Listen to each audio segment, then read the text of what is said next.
You should be live on YouTube now. Yep. And welcome. I hope you have a nice evening. Welcome to a new race day. The last one on Zolder in the fixed Ferrari challenge. The GT3 one. And yeah, I have no goals for today. I've reached my goals yesterday with the last race. So today, I'm super chill. I'm just trying to have fun and see if I can achieve more, but I finished at 28 in a quali, I finished at 28 in a race. I'm happy if that keeps on going, or if it doesn't, then I've driven enough races to know what's waiting for me, so we will make the best out of it. And yeah, if you're watching the VOD, then you can check the description for the timestamps. And I've also worked on the sound setup yesterday after the stream, because I noticed that the sound settings weren't the best for speakers. I always tested it with my studio headset, but you know, it's a difference if you have a high-end headset and you are listening to something, and then you have a really crappy phone speaker or screen speaker or whatever that struggles to differentiate between sounds. So it should be better now. The sound quality should be solid. The music should be solid. The car should be still noticeable and there, but it shouldn't be as dominant as in the previous days. So yeah.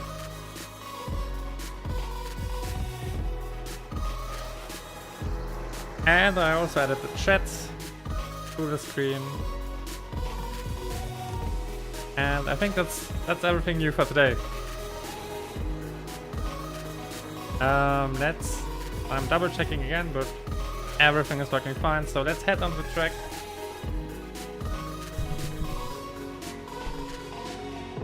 I hope I'm not too loud. Nope, I'm not.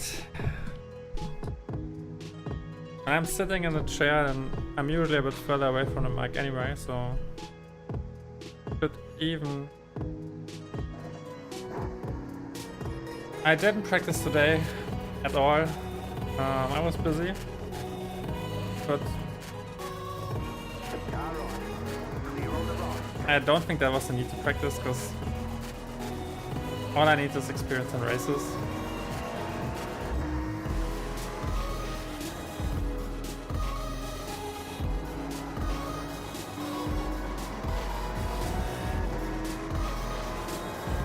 And that should be the main way to progress from my spot.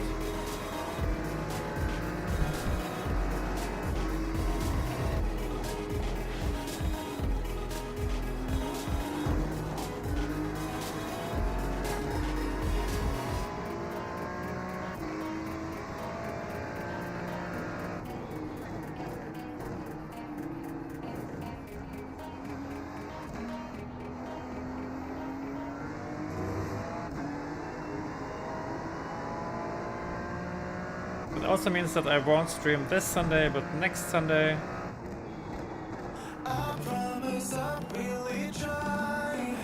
And it also means that I can enjoy F1 in Singapore. I think it's a late race. It should. I have no idea actually. But yeah, Max got the first warning for using foul language. We will see what the weekend will bring. I still don't know who I'm cheering for.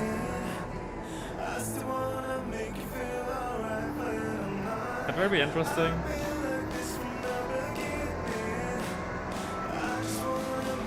I expect McLaren to be quick again, and Singapore has a few long straights, so they will probably profit from their rear wing again,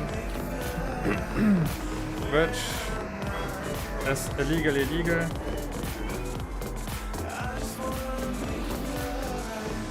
We will see for how long.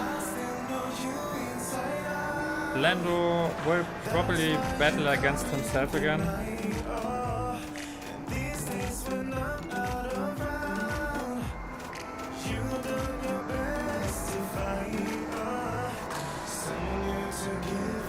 Oscar will be Oscar, and then there will be a few Ferraris in between. Oh, my voice. So I'm kinda excited. And what are you doing? Are you driving for the pits?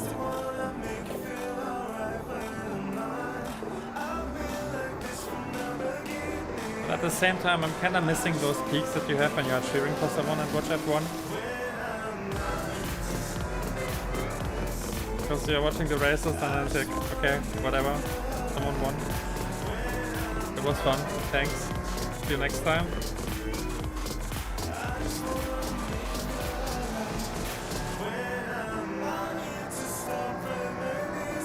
Maybe it changes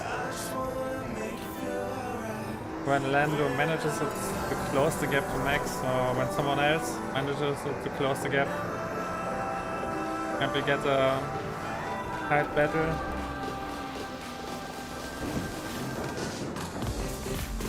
That's not healthy.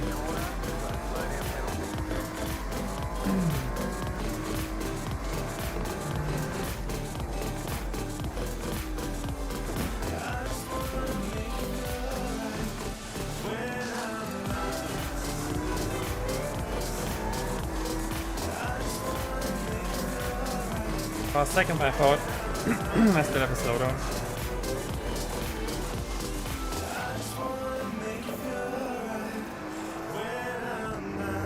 But yeah, I'm feeling nice. Let's try to drive a few low 29s.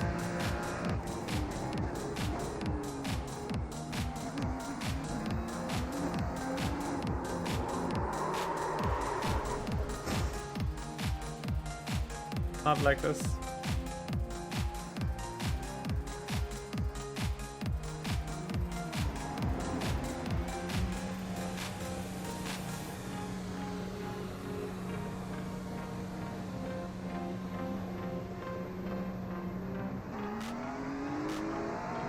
I'm curious to see how the splits will look like, because I didn't drive on a Friday that late for time.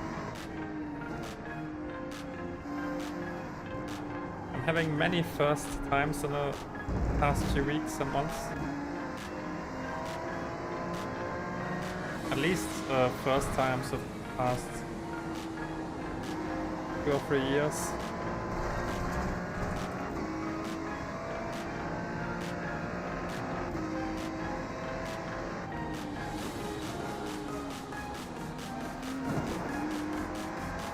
That was a nice one.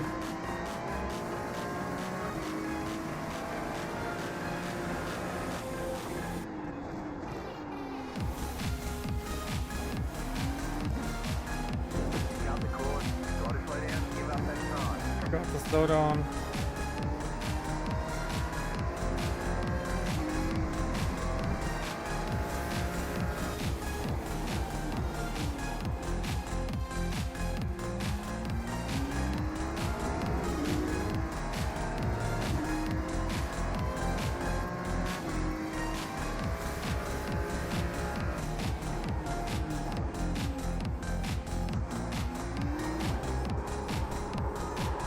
I'm a bit too aggressive on the exit here.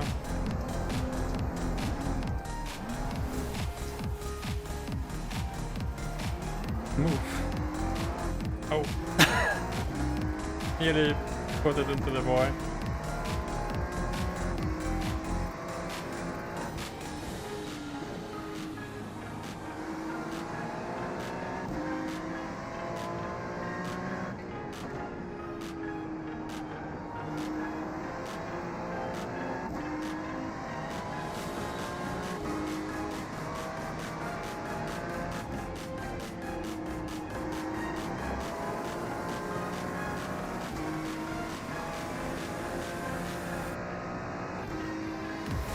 Few quick times in this practice session. Nothing out of the ordinary. No 27s.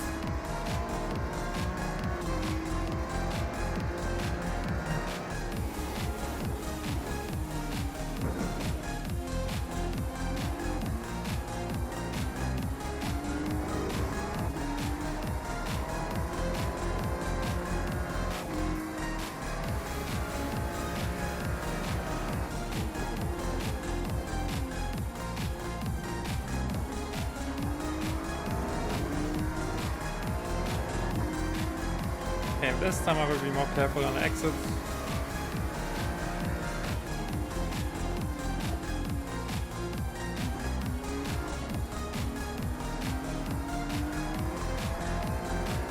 That was a bit too careful, but it's better than spinning.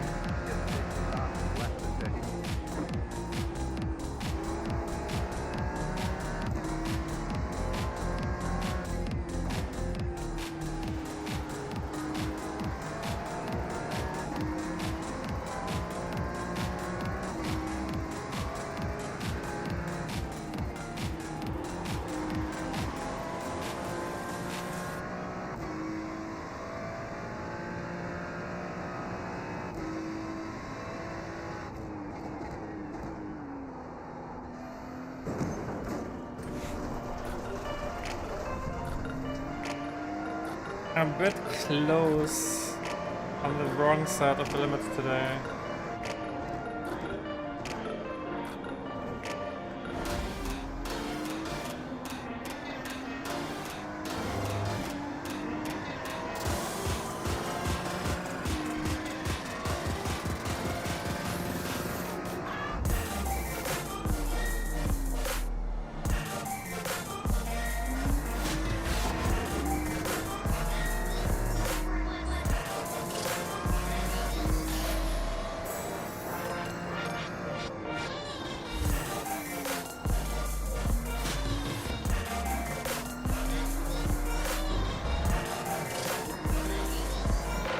Alright, let's focus.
Point 3.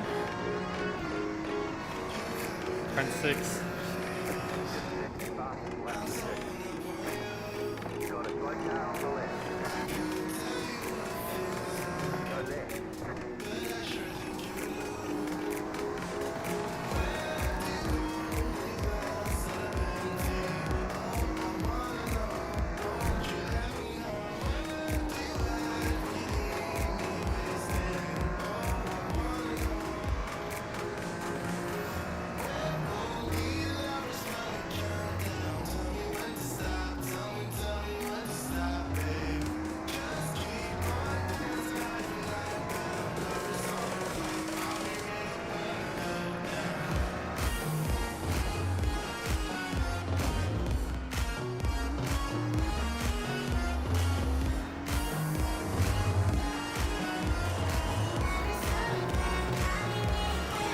That's a decent one so far.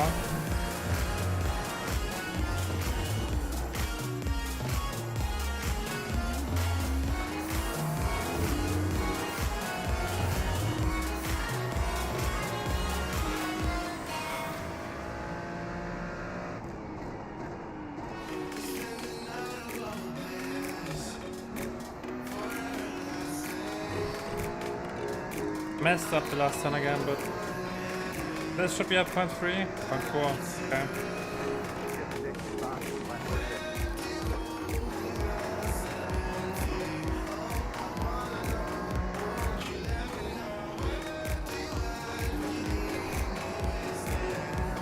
Mr. Apex.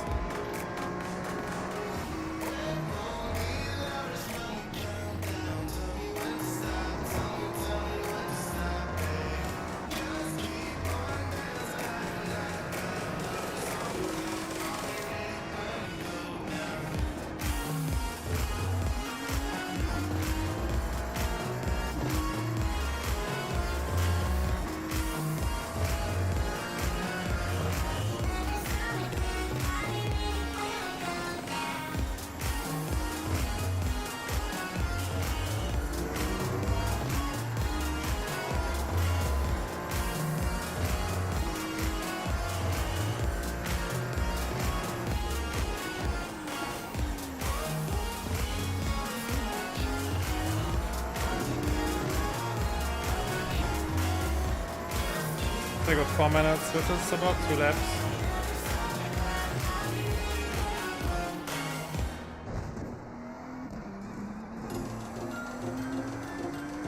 The last one is my kryptonite today.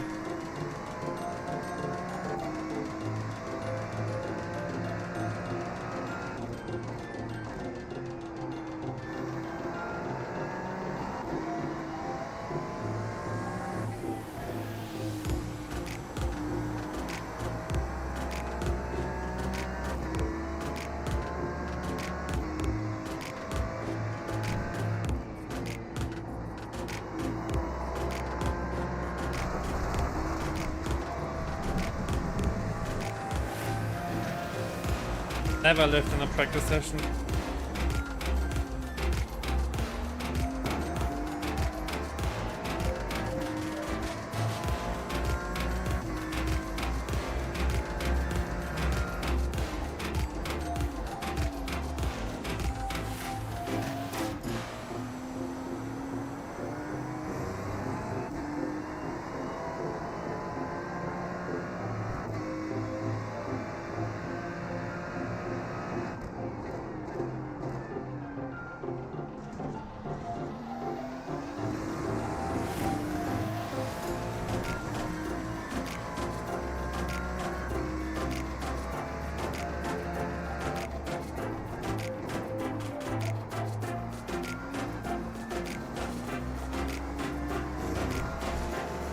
Decent exit, but I messed up the third turn and something in between.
It's okay, we got the 28 in the optimals, so I have pace today.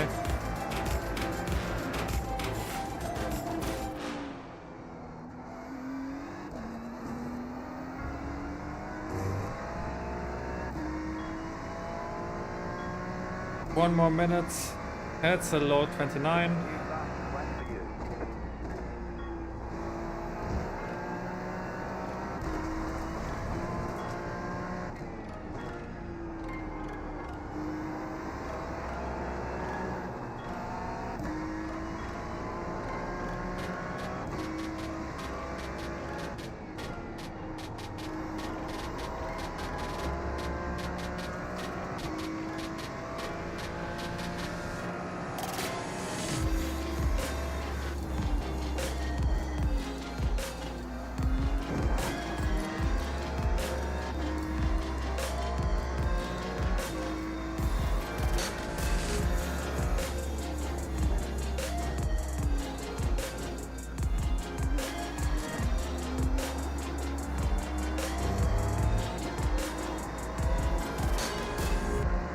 At least I'm having a great feeling in the chicane today, in the second one.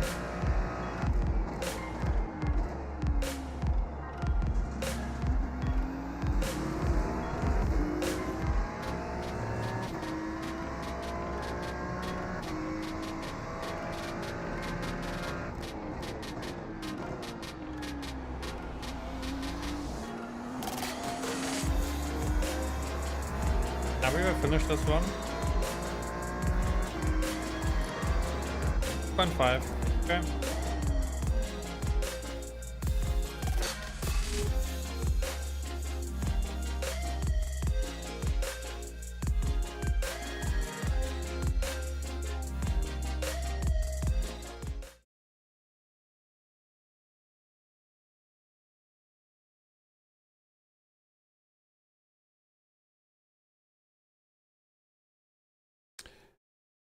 Oh, let me guess, there's no music here, right?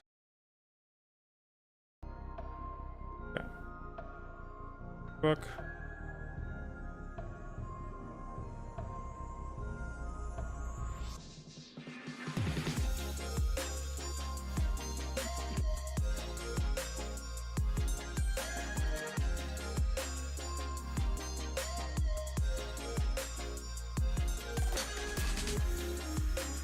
Alright, we are car number 8. It's top split time. We have 2 quick drivers who are both capable of driving 27s. I'm not sure if Alex drove any 27. Yeah, I don't know.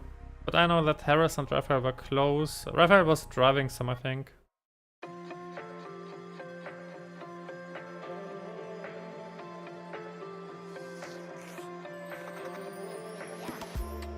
Other than that, there are not. There's no single driver that I can remember from the past few races. Oh yeah, someone who drove me, but I won't point it out.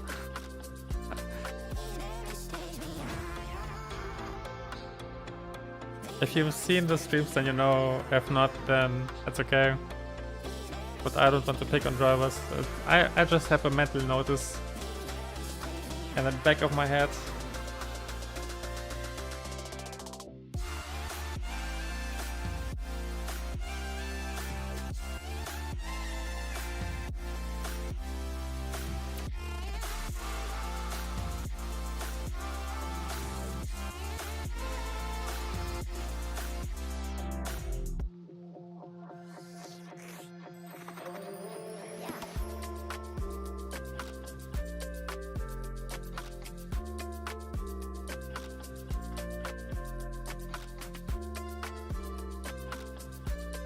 Alright, let's get ready for the quali.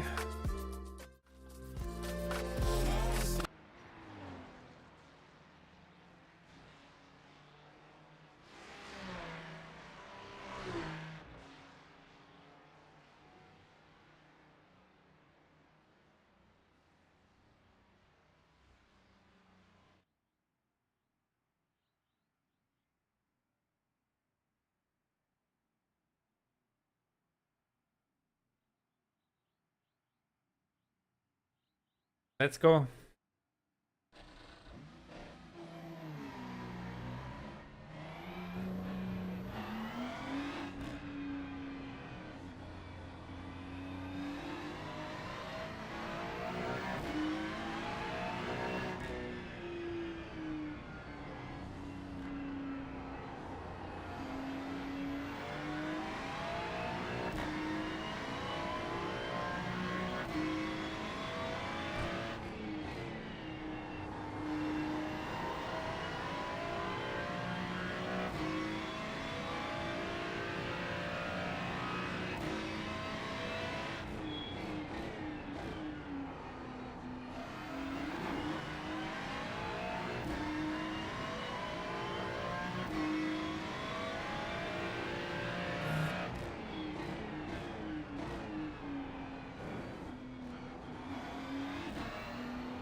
Alright, 2 laps. I was a low 29.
Decent first lap.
Nice, that's a low 29, might be a 28. It's a 29.1, that's okay.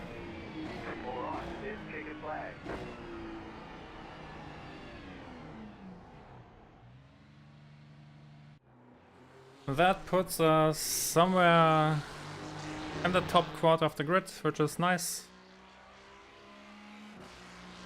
We have 2 low 28s. And then we have 29, so with a 28 I could have put myself on P3 or P4.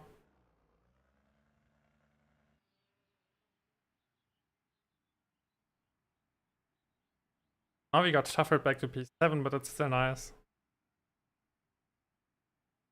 As long as I have all those 29 drivers behind me, it's okay. That's a really tight split. We have 1, 2, 3, 4, 5, 6, 7, 8 cars within 2 tenths. That's spicy, and I'm somewhere in the middle of it.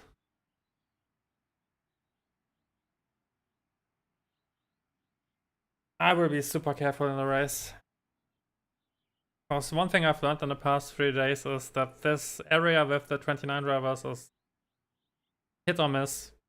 When you are involved in something, then yeah, it won't end well. So I will try to defend in a normal manner.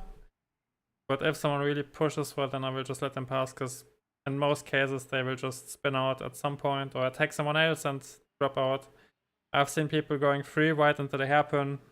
That's crazy.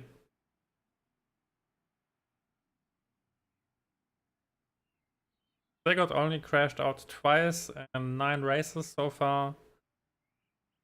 And yeah, that strategy worked out, so I will stick with it.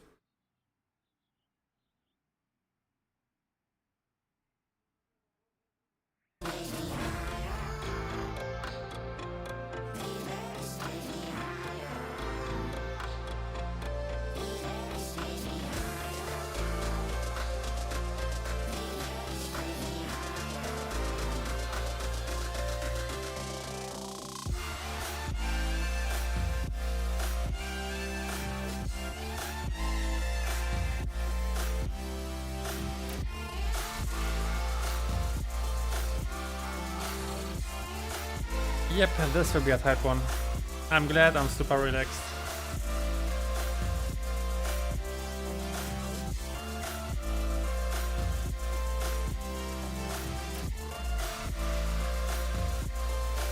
Maybe that's why I'm having so good runs into the second chicane. You need to be smooth there. If you are too hard on the line, then you will have a bad run over the sausage curbs. You won't make it.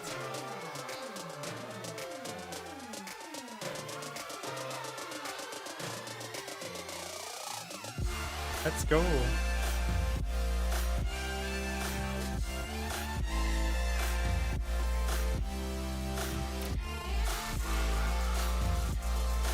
Let's see if starting in the middle of the pack is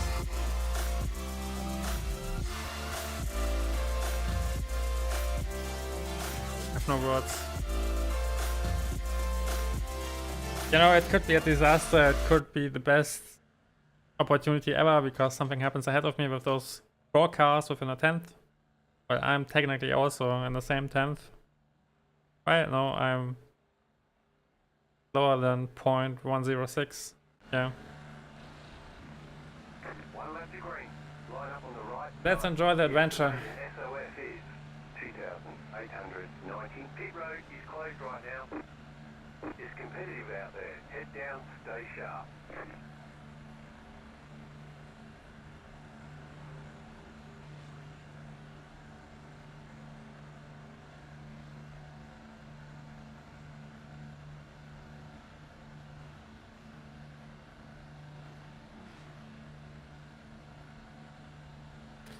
Alright, so we are starting on the outside.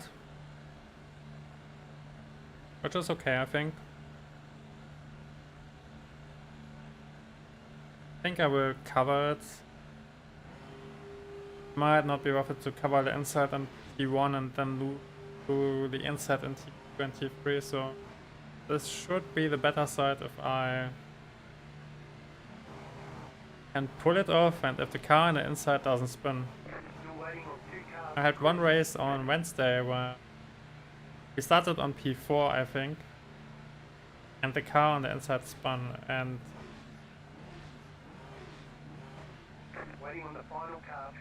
I was so happy to finally put it onto the second row of the grid, and then I had that happen to me. Yeah. But as long as the inside car stays track, then I think the outside is the better line.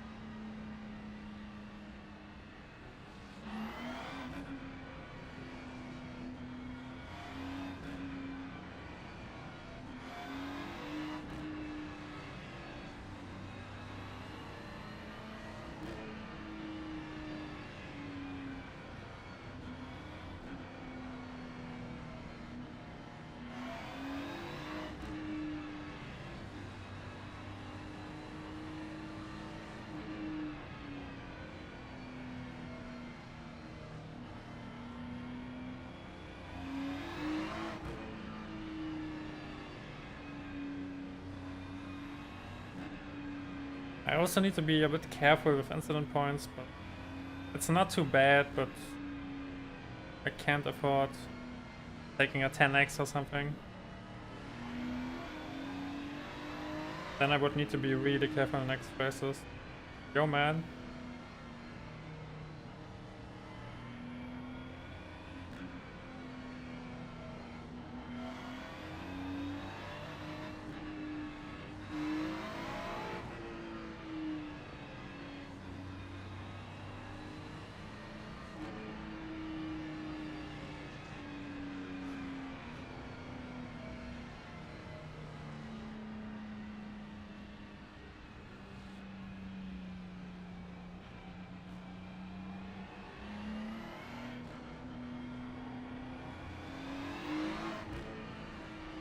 Alright, first race of the evening.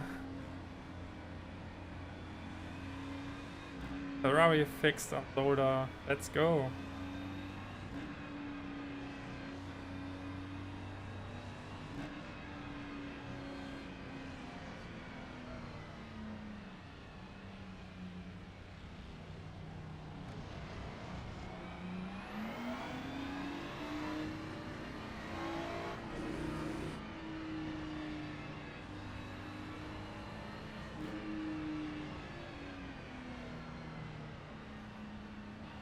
About to go green, stay focused.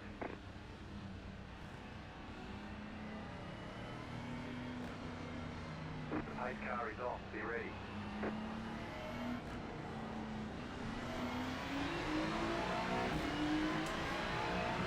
Had a rough start on the curb.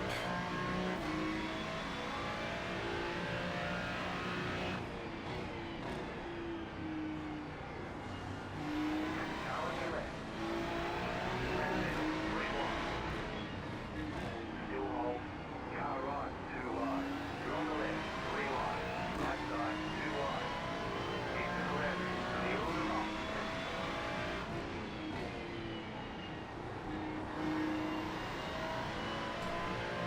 Alright, we gained something.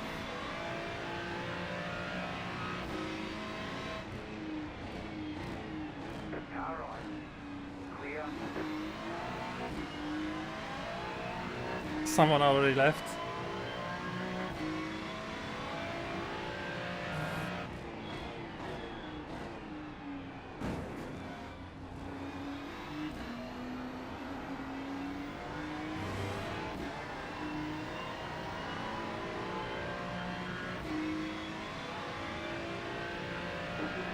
Behind.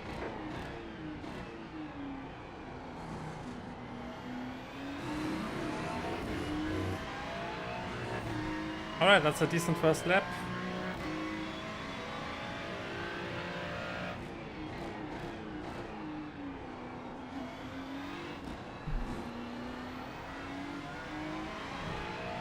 Not sure if the car behind me is significantly quicker. That's something we'll find out in the next 2 laps.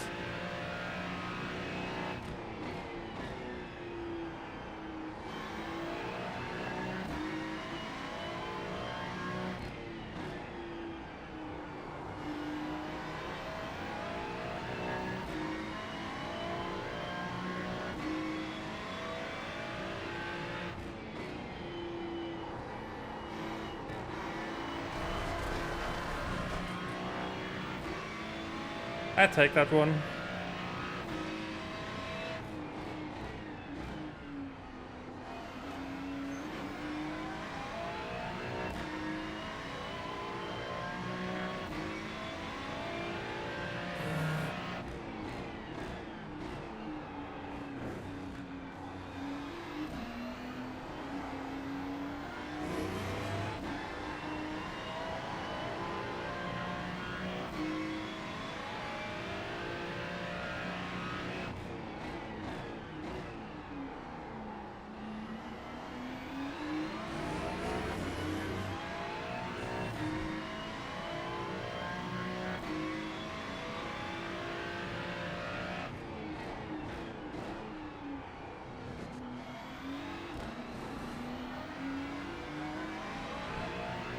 I think the gap behind is growing.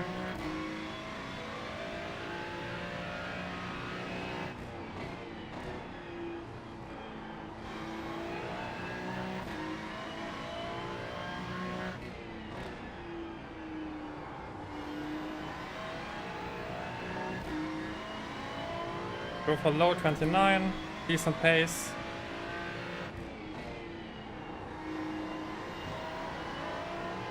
We are vibing out here.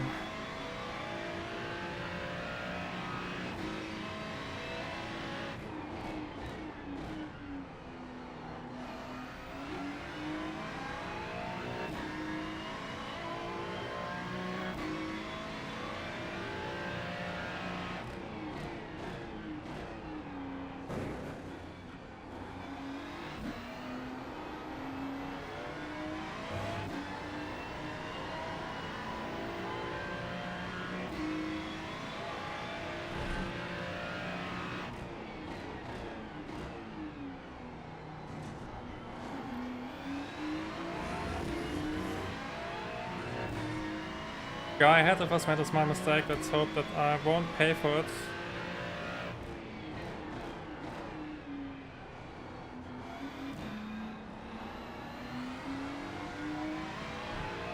Yeah, he cost me the gap now.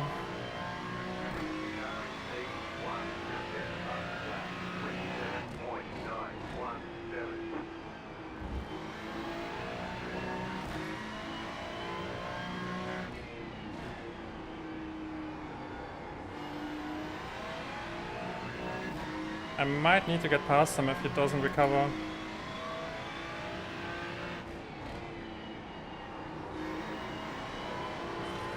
His driving went down a hill, holy shit.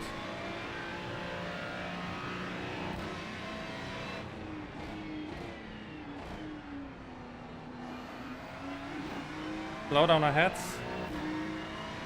Getting spicy out here.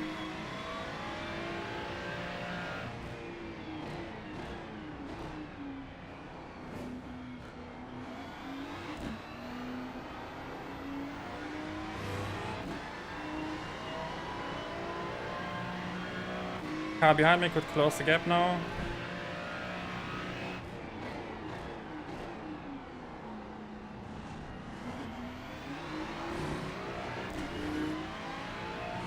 Yo, man.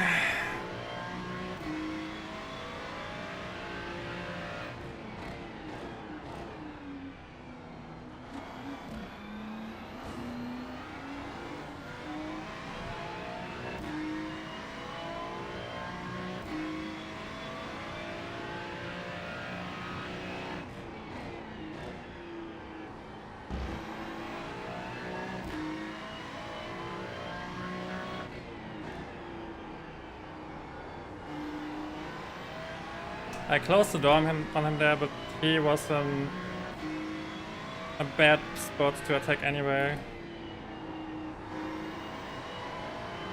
It was on the edge of blocking, but he had no chance, so it was more like a preventive move.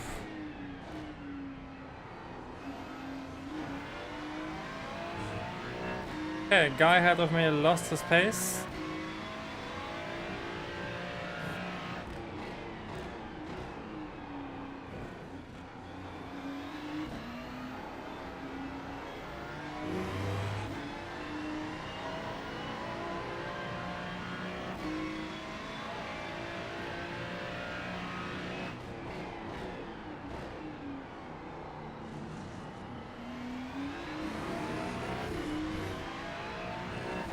Guy behind me had a bad exit, so he won't attack now.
Nice.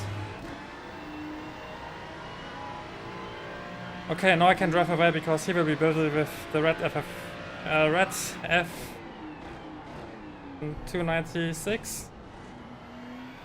I always want to call it 488, but that's the boomer car, that's not the new car.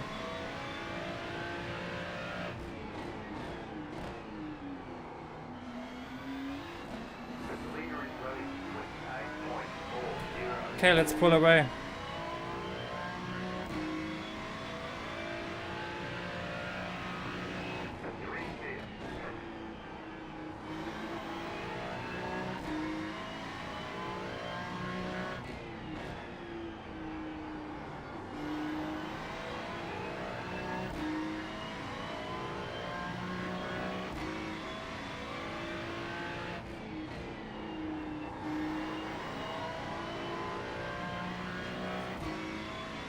Someone made a mistake behind him. There's suddenly a bigger gap.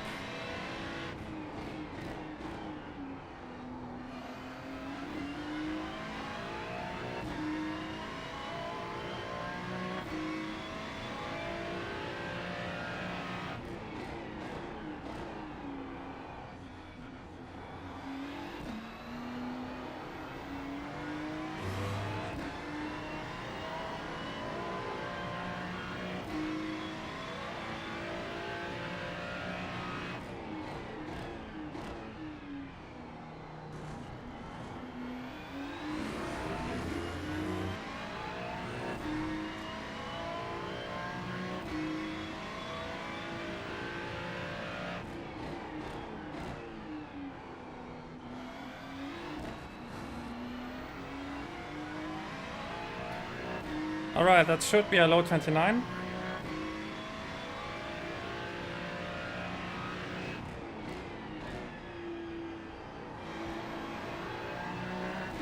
That's a 0.5.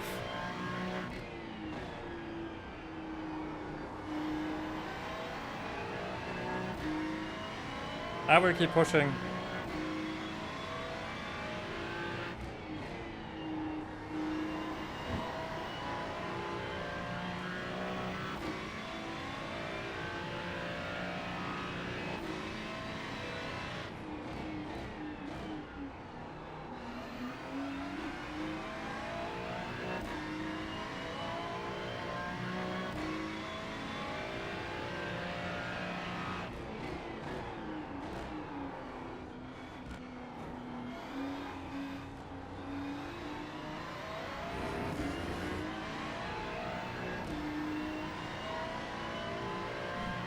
Yep. Car on your left. Clear on the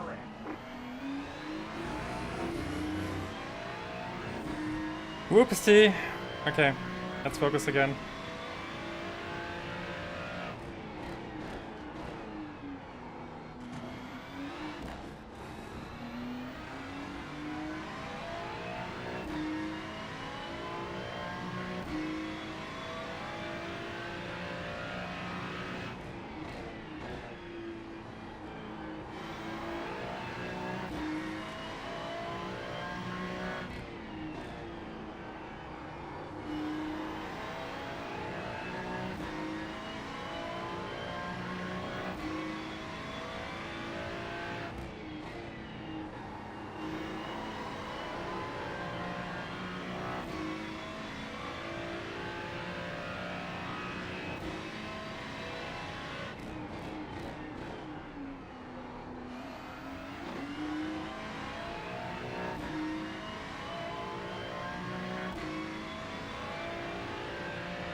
Okay, I recovered.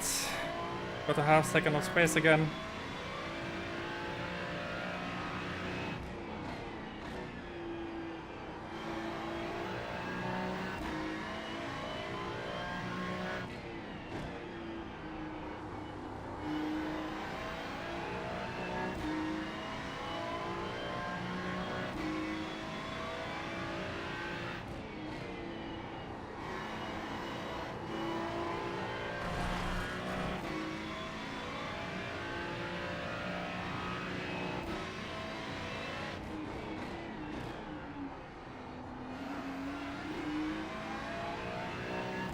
Now we are at 1 second.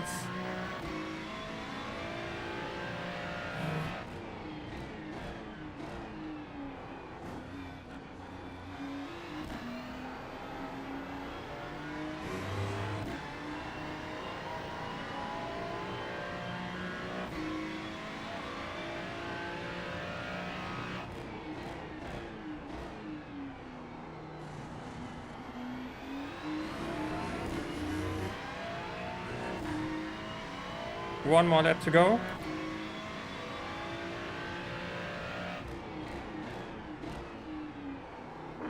flag, one more lap to go.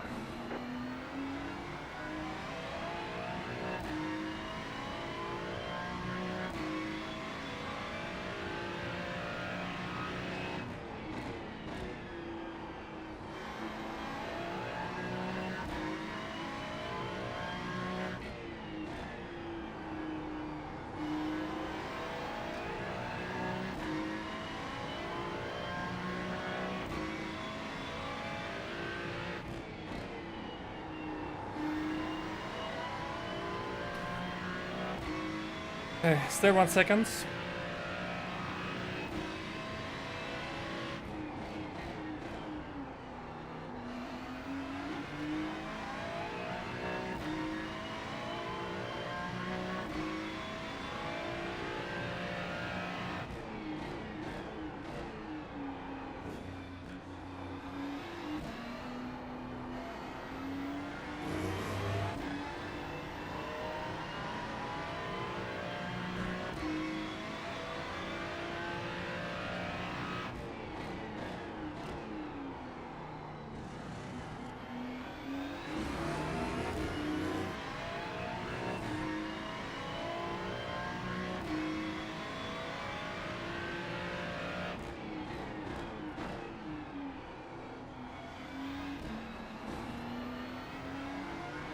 Let's go! P5 in the first race. Go right. Nice! Didn't expect that one. Check a flag, check a flag. We were lucky with incidents. Good job. Hey, welcome chocolate chip. Nice, thank you. I'm happy. I had no goals when I went into this evening, but now I've outdone my goals. Let's take a look at the start. Because I think the first 2 laps were the only things where there was any meaningful stuff going on around me. I'm not quite sure if I boom at the start a bit. I'm a bit far away, now I'm hitting the brakes and they are already racing. Maybe I should be a bit slower at this point, and I should try to be able to take this turn without any brake inputs. Then I will always have a smoother start compared to this one. Hey Mumbaldi, nice race, very consistent, thanks. I was in the middle of it, I was kinda nervous because I didn't practice at all today. It's the first time, yeah, there was an accident right at the start. It was the first time in a longer time that I didn't race or practice before the stream. Because I raced 9 races here before. So I'm confident, I should be confident, I shouldn't need the practice, but you know, expecting it and then knowing it is there. Those are 2 different worlds.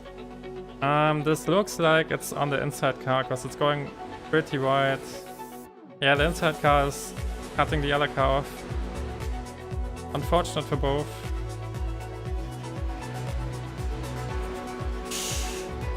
Yeah, I mean, he can't. And then he disconnected. That's the guy who disconnected.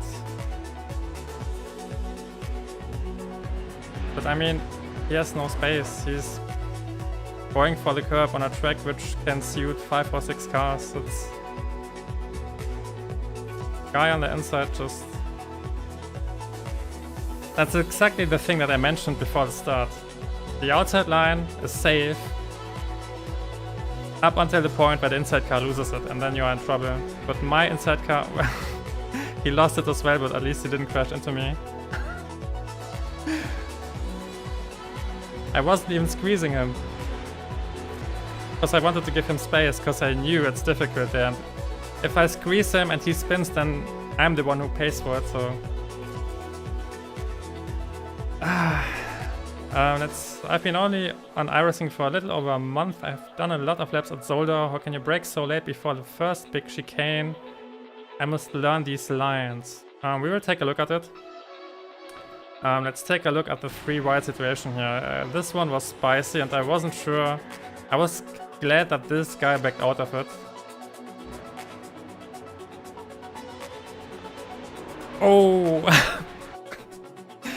And then he became my bodyguard. This yellow car had the unluckiest start you can imagine. He did nothing wrong right here.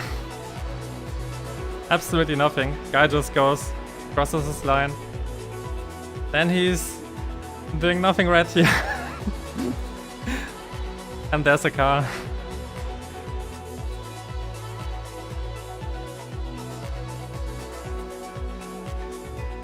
He's probably not even seeing him. Yeah. He comes out of nowhere. Oh man, that's unlucky. And then he gets ahead of me. And then I'm blocking, not blocking, taking the inside line because I want to prevent the dive. It might happen that this car tries to dive on the first lap and I'm just taking the inside. He's trying it on the outside, but there's no space. And that was the first lap. He had a slowdown. Let's take a look at the next lap. Then I can show you the second chicane. Cool, yeah. Alright, so on the second chicane I'm braking somewhere after the 100 meter board. Like, I see it going past me and then I hit the brakes. That's my braking point, basically. And the way you can slow down quickly in this car or in most cars, most sports cars, don't have enough experience in open wheelers now to talk about them, is you want to hit the brakes at roughly 80%, because above 80% you trigger ABS, and when the ABS hits, then your braking efficiency decreases a bit, so you will take a bit longer to slow down. That's why you want to stay out of ABS and brake with roughly this pressure. The second thing you want to do when you are in a heavy braking zone is to shift down quickly. You can see it in the middle of the screen. I'm shifting down right away because the engine acts like a brake. You have the engine brake, and if you slow down quickly, you can get an even bigger deceleration out of the car than you would get if you would only rely on the brakes. There are nuances to it. In some turns it's not that great to use the engine brake because you have a better feeling if you use only the brakes.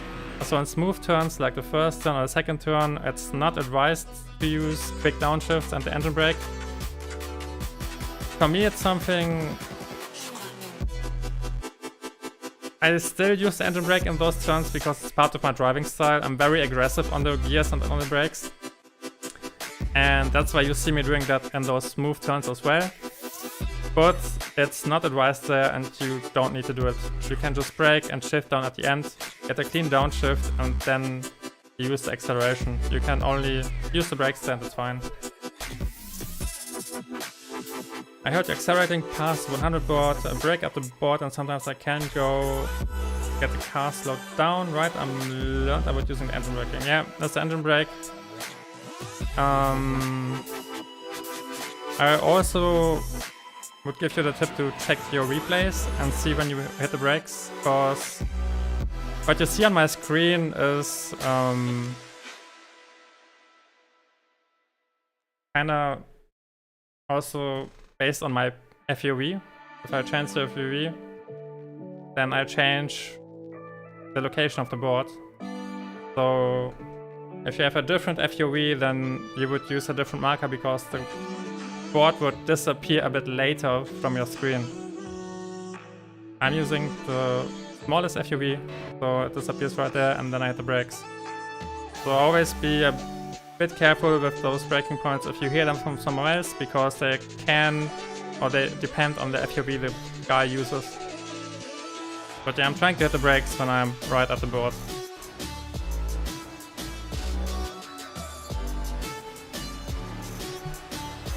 Alright, there was one more incident when the guy ahead of us, first of all, he had a few mistakes. He was losing his focus. And I think now... And now he hits the curb there. But that wasn't the lap. This was the lap. I'm curious to see if he had a slowdown.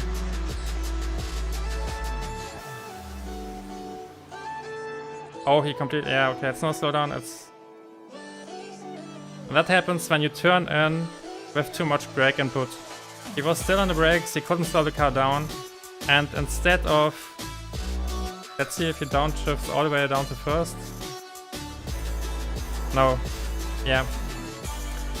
So he turns in anyway, and hits the brakes harder, I guess. A way he could have saved the car here could have been a downshift into first and use the engine brake.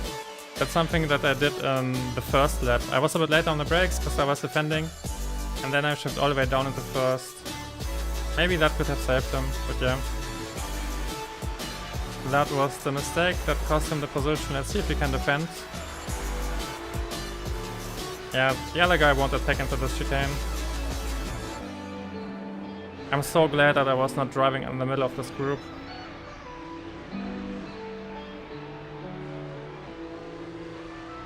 Hey Crex, I'm the Fricadeli Ferrari from the last few days which spun. Did we have a chat yesterday at the end of the last race that I drove? My new pedal set, yeah. My new pedal set came today and it's so much better. Thanks for the suggestion with the gas pedal. No, I tried to accelerate and it's so much better.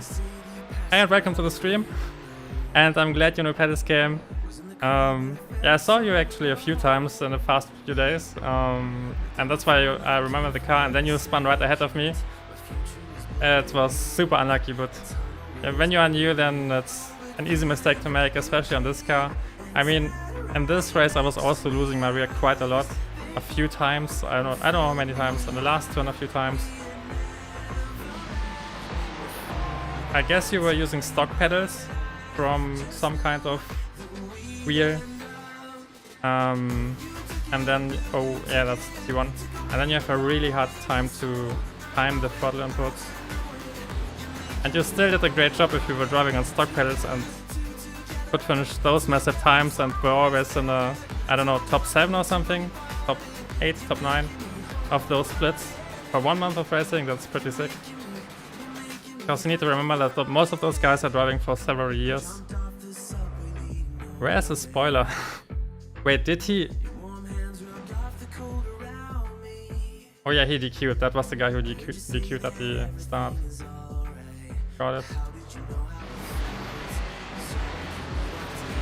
A few bumpers.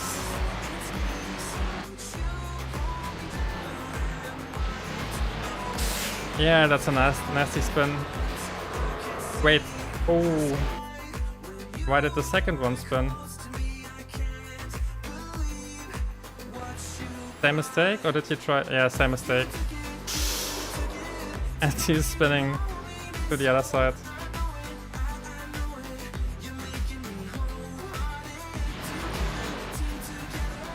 And the third one got parked and crashed. He will lose it. Oh! The snap into the wall. That's unlucky.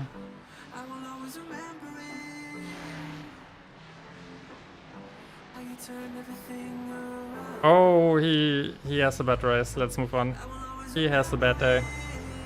And he as well. He's spinning. He's spinning again. Okay, I guess the race was uneventful for most of the guys. Except the same 3 cars who kept spinning in the same places, so... Let's keep it at that. They had a bad day. We got back over 3k. That's a nice one.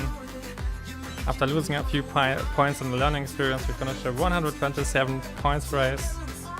Got safety rating, got I rating. Nice, that's a decent pace. I can climb pretty far with that if I can keep it up. Quickest lap time was not that great.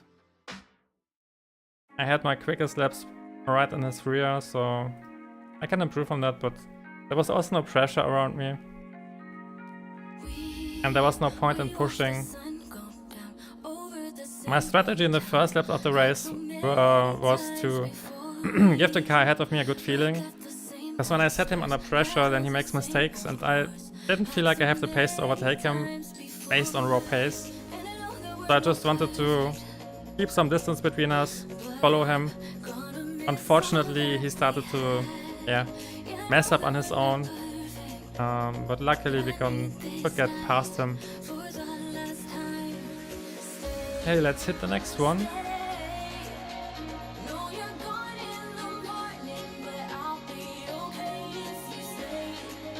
Yeah, the torque dumps are fast, the BMW is worse. I practiced the BMW a few times on Monster, but might be. I felt like it was easier than the 296, but I didn't drove it for that long. I was using the T LCM pedals, which didn't give me the feedback or the response I wanted. I now upgrade to the Invicta pedals from Fanatec. Those are a dream. Yeah, nice one. Thanks, you're pretty fast. You know, and you're pretty consistent. I really like that you drive very fair and try nothing stupid. I enjoy racing against you. Yeah, same. Although, I don't know if you watched my VODs, but yeah, I was a bit worried sometimes because you spun and I wasn't sure what to expect from you. But overall, it was a nice experience. And then I knew that you weren't doing it on purpose. Because, you know, I'm racing for a longer time, and after a while, you develop a good eye and feeling for people who are either new or super aggressive.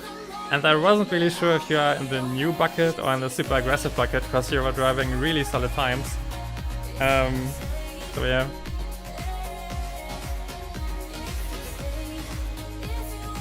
I sometimes put the throttle on the range setting in the BMW at still spin. I need to take an eye on it when I drive it the next time. I'm not sure when that will be, because next week I'm driving the GT3s on Suzuka, and then I think it's Spa and probably the Ferrari, because it's the strongest car there. If the McLaren, I need to test the McLaren. Maybe the McLaren will be quicker. Yeah.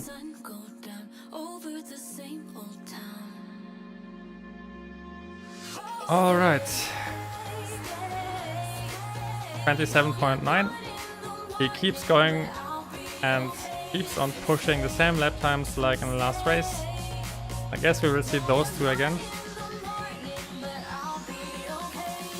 Yeah, the goal for the next one is to drive for 28 again in the Qualy, get ahead of this big pack, and hopefully stay away out of trouble. I don't think I'll race Navarre this season. I'm not ready for that. You are never ready for that. It's maybe after a few beers. Not that I promote drinking and driving, but I feel like if you are sober, then Navarre is really tough.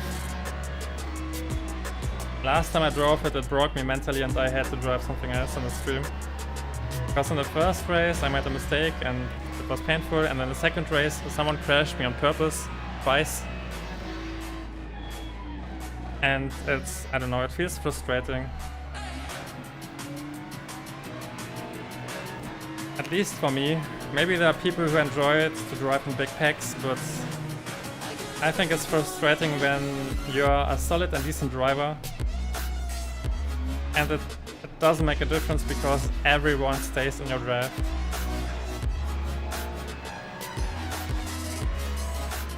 What am I racing for? I mean, I can join Formula 1 casual lobbies and get knocked out by a few hits and I get the same experience, so yeah. The Navarre short speed circuit, I think. The other circuit is decent because it has turns, something that the speed circuit is lacking. But yeah. I try my best. Like I said, my first month in iracing I came from ACC, which I've never driven again after the iracing experience. I feel you. I'll sit out Navarra too, yeah. I would recommend the same. Next week is really shitty. That's why I'm also going down to the GT3s. Because it feels like half of the schedule is driving on Navarra. GT3s are driving on Le Mans, which is I put a brick on my throttle pedal and go AFK for 30 minutes.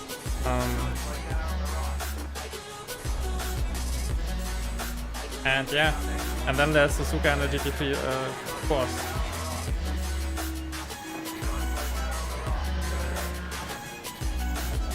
It's a really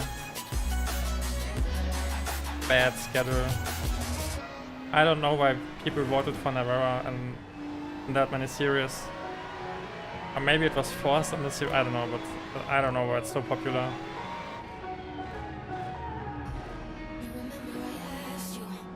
Let's give him some space. The next big race will be the 4-hour race next week. I'm very excited, maybe something for you too. Isn't it a 6-hour race?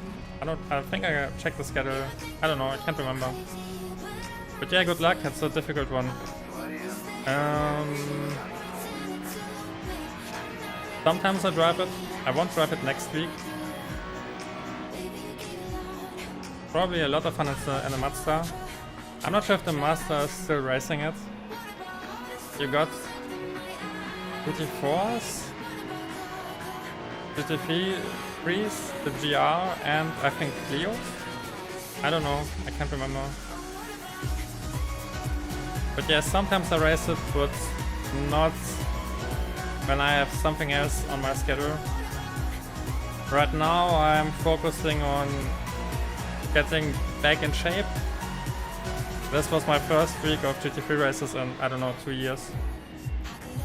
I was racing last season but only once a week, so this was the first week where I was fully active in a car that I drove on Monday for the first time because I bought it on Monday. Oh, he's flying. So yeah, I'm focusing on getting my iRating back up. I want to hit...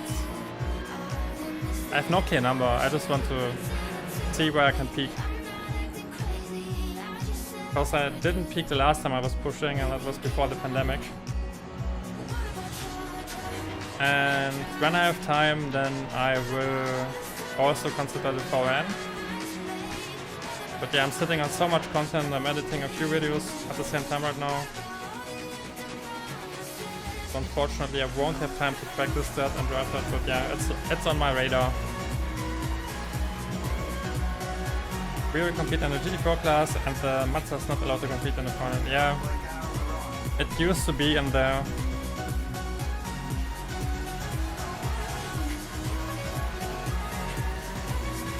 Whoa, pretty fast for that long of a course. It depends. It's not like I wasn't driving.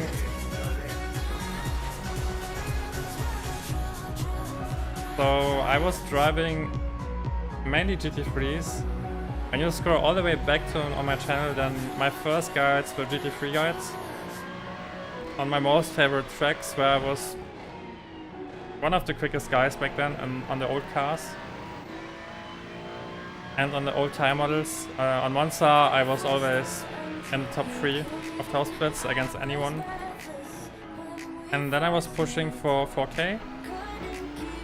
That was back in the days when the best driver was at 9 or 10K. The best drivers hadn't 11K or 12K back then, and that was also only Max Manecke, there wasn't anyone else. He had like 1K advantage over anyone else.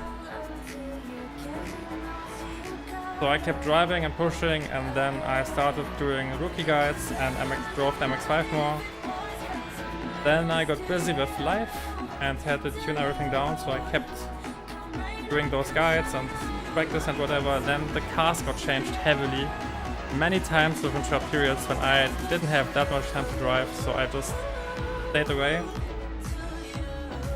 And yeah, life happened. I took a break last year, And now I'm back, so it's mostly about shaking off rust. I still got the technique and I still got the knowledge, but I am super rusty. I'm not used to racing, and there's a big difference between being able to race a car around an empty track and then to race it with 10 other cars around you who are driving the same pace like you. It's a completely different thing. And I still, if you would put me into a basement and let me practice this track for a week or something, then I would probably drive low 28s at some point. But then you would put me onto the track with 10 other cars and I would crash out in every single race, so that's why I went out and raced, and I started with high 29s on Tuesday, I think. So I'm happy with the progress. It's all about sitting in the car and racing, and then you eventually will improve.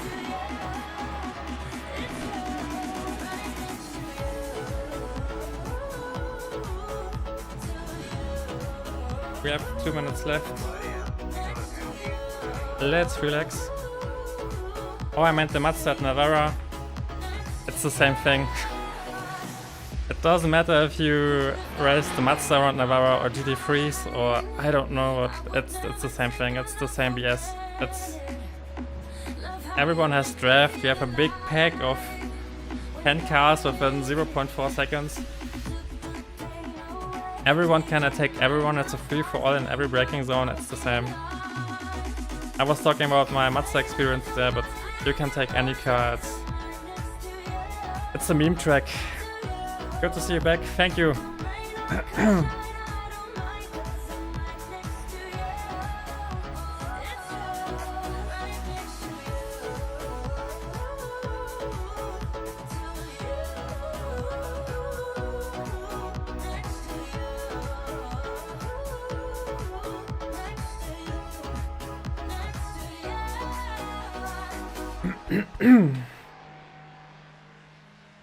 All right.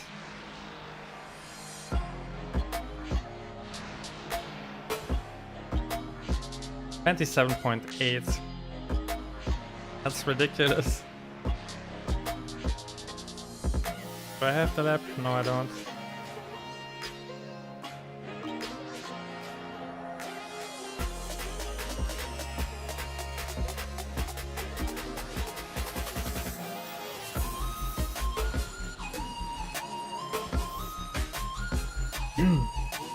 Sorry. Another thing I always have to consider in the VLN, that's German, but VLN is that I'm not having a team right now, and I'm also not looking for one because I want to focus on myself and improving. So I would probably drive it alone, and yeah, I tried it at the start of the season. I got crashed out in the first lap. I think my system crashed because I had a bug or something. Something was there. But yeah, it's not like I don't consider it at all, but it's taxing, and when I have a taxing week or doing something else, then it's not on my #1 spot. I will keep an eye out for your streams. I will keep an eye out for your streams and try to watch as much as I can. Go for podium, my friend. Thanks a lot. And I'm glad that you enjoy it. I appreciate the kind words. I'm German, so yeah, you can call it like you want to, huh? I mean, then you know that we are supposed to be good at the Nordschleife, and it's German heritage, so... Oh, something... I heard something loud, but I don't know what it was. My building isn't shaking, so I'm fine. It's German heritage, and we are supposed to be good on the Nordschleife the same way Americans are supposed to be great at Road Atlanta and Road America. So yeah. We are all sitting in our basements on the weekends and we are driving the Nordschleife. Even if we are not racing it, we are just practicing it because it's in our blood.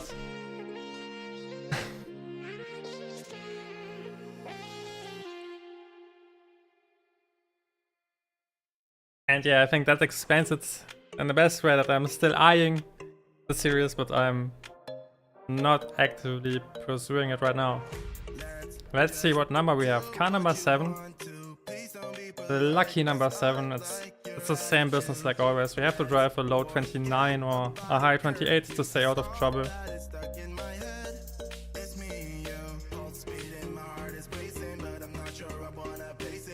Yeah, I don't know anything about NASCAR. I will turn in my American card. Well...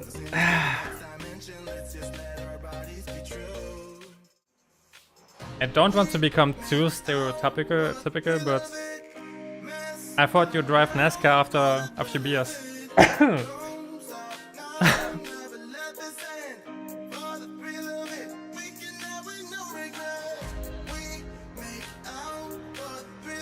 Because when you're sober, then you're driving IndyCar, right?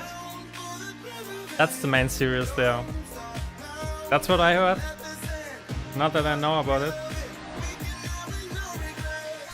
I mean, if you would be interested in joining a team, our team would be interested in you. Thanks a lot for the offer, but right now I'm just trying to focus on myself, and I don't feel like I could give a team something. Because I'm just focused on creating content and driving and focusing on myself. I would be really bad at running any team chats or whatever. I would be the guy that's never there and just randomly turns up for an endurance race and then you never see him again. So yeah, that's why I'm not actively looking for a team right now.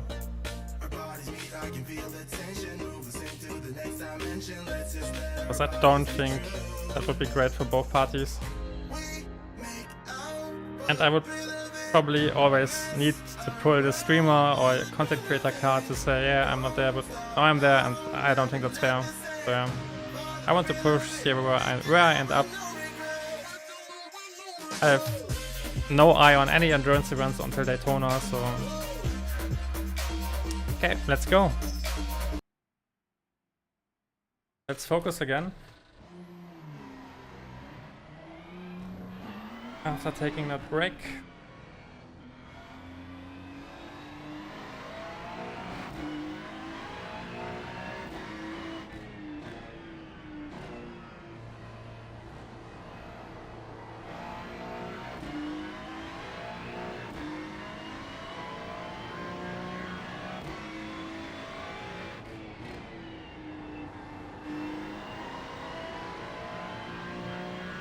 All right.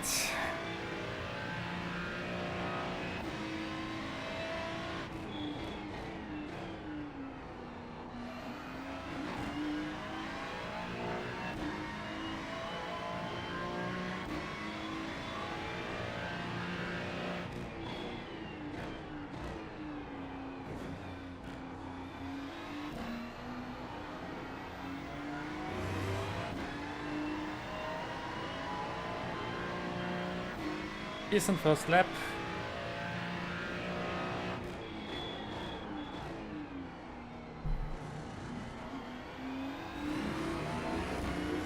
Let's focus on the first hot lap.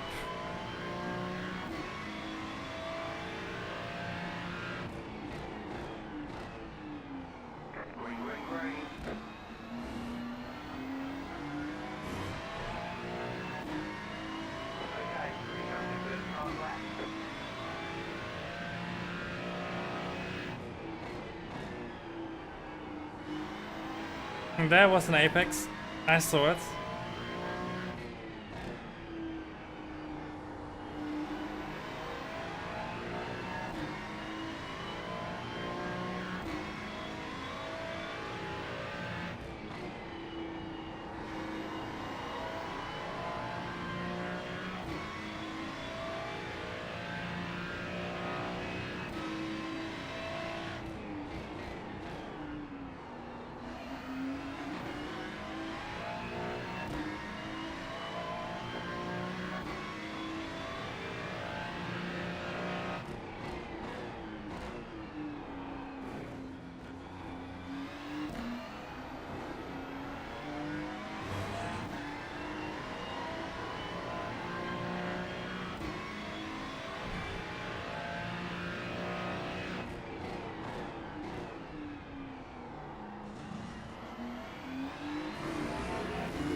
Yeah, it's a shame I missed the first turn. This will probably be a useless lap.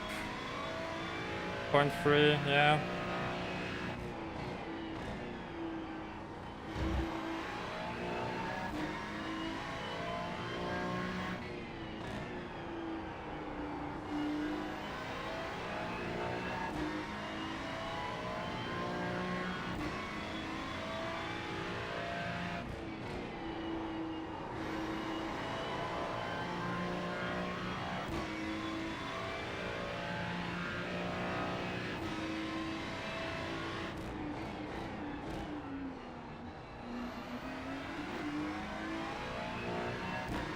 I'm still ahead, only by a tenth.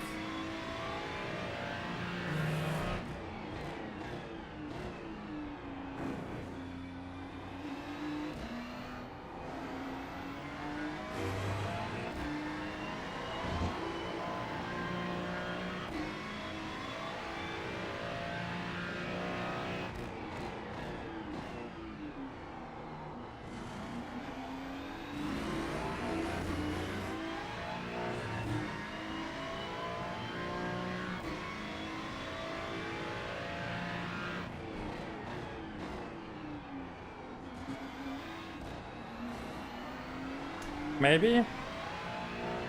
Maybe it's still okay. Could be a 0.0. 0.2. Yeah, that's useless. It's okay, but it's also useless. It's not too bad, it's not great. Yeah. This bit isn't as tight as the previous one, but still. Yes, it's okay. All fine, I mean I can change your mind for any race, just contact me if you're interested. Thanks, but yeah. 28.8 incoming now, I messed up the first chicane. I've never even considered attacking those huge chunks on the curb in T1. You can do it. There's nothing that can happen.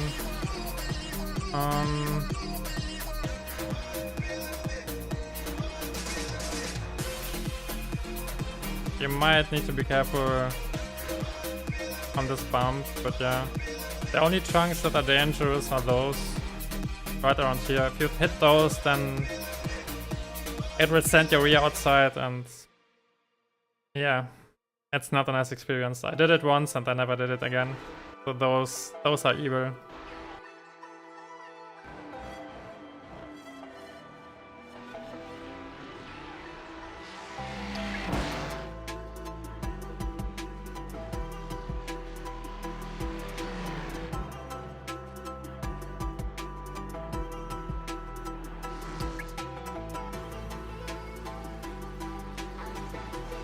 Alright, let's see if we can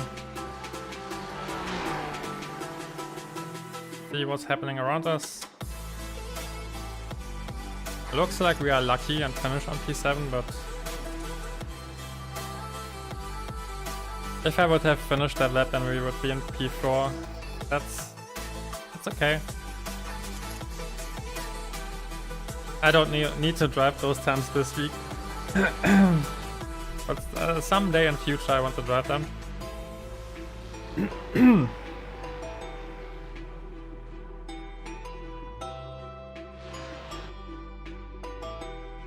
This car isn't rendering.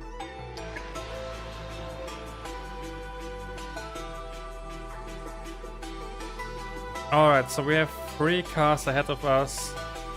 Car number 14 and car number 16, so I will be a bit careful. I guess car number 4, behind me is car number 5. So we are having 2 guys that are driving for their life. I can confirm hitting too much curb and T1 will cause you spin, yeah. Yep. I remember. So we have 2 high numbers in our mix. I will be a bit careful because usually high numbers hint towards aggressive driving.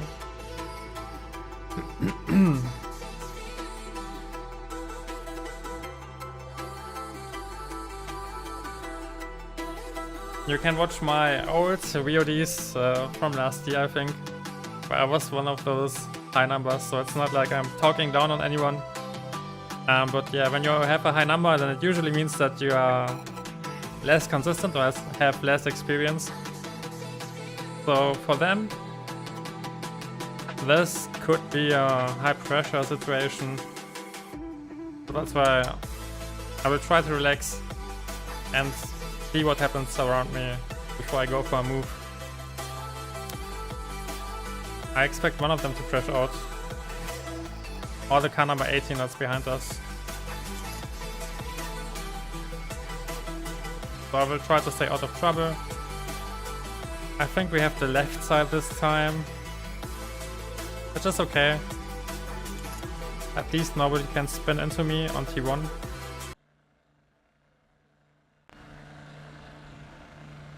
to go. Next time by, line up on the left side. The estimated SOS. So yeah, that's car number 800 East 8. 5, I think.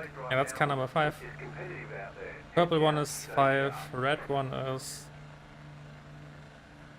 car number 14. Okay, so the red one and the white one behind me. I think. Yeah, the white one behind me.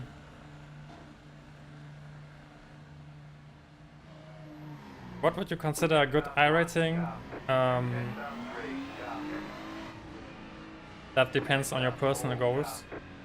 I think personally a good iracing is something above 2.5k, because then you get into most top splits and most series, everything except GT3 splits, I think, and IMSA maybe. And then you're driving against the best drivers, so I think that's really good, because then you are part of the best drivers on the service. And beyond that, it depends how much you want to drive and how much you want to push. If you want to no-life a single car, then you should probably reach around 5k. But yeah, it fully depends on your personal goals and the time you want to invest. Because I think when you can drive top splits in most series, then that's a solid achievement. And if you want to have fun and switch between cars, then you don't need that much more rating. More rating only matters if you want to drive special events.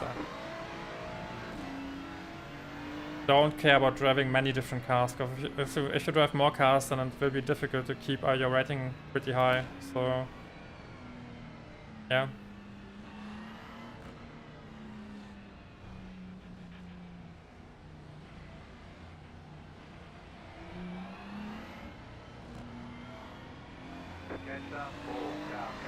That's subjective, you know.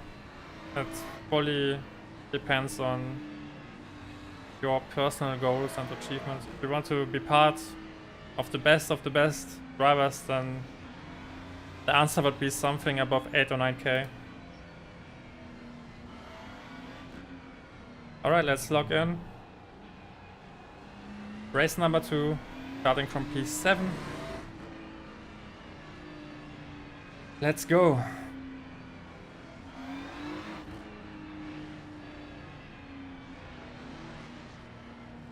Get ready, going green.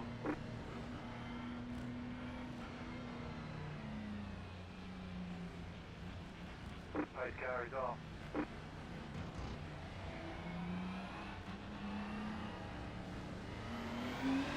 He left a lot of space. Yeah, the guy on my right wins the start.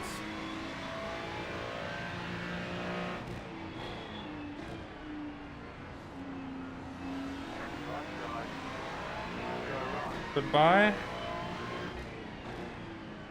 Clear. Closing the door. Car number 18 ahead of me, that's nice.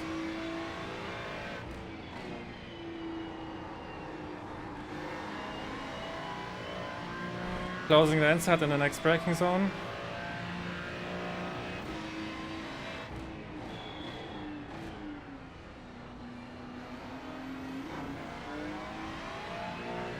Whoa, interesting. spicy chicane coming up ahead.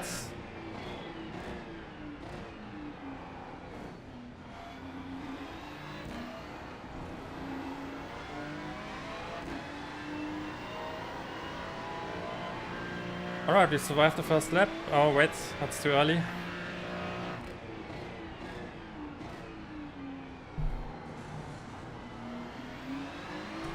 Yeah, they are making little mistakes, but nothing too bad. I will stay behind them and see what happens in the next few laps.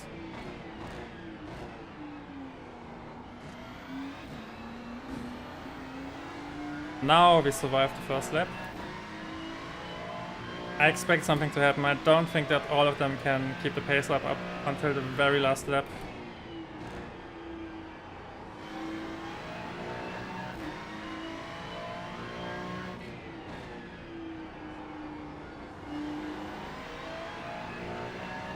And as long as I have no pressure from behind, then we can just chill and relax here.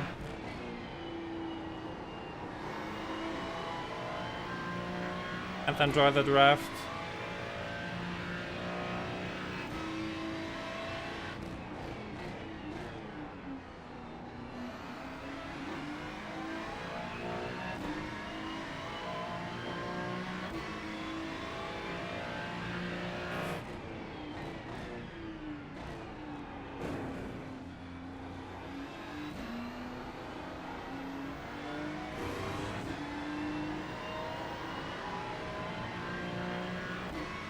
Keeping a nice gap to the car behind.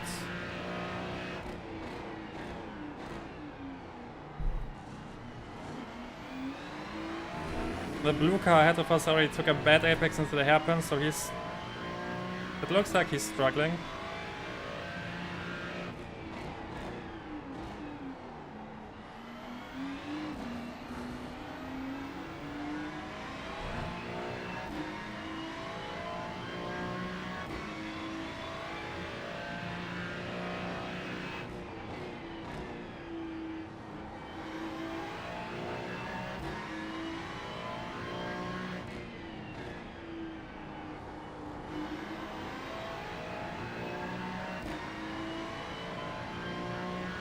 We have a big gap to P9. I don't know what happened there, but it's good to know that we can't fall further back.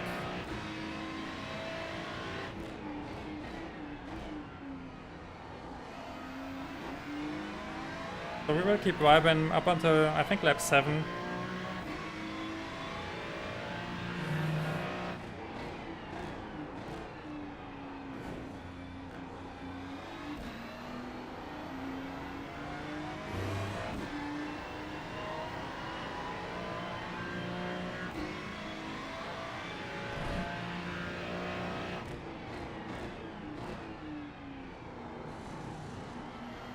He messed up again.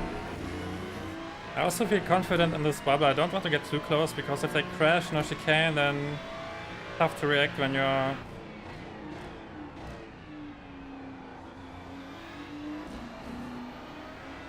right in their rear.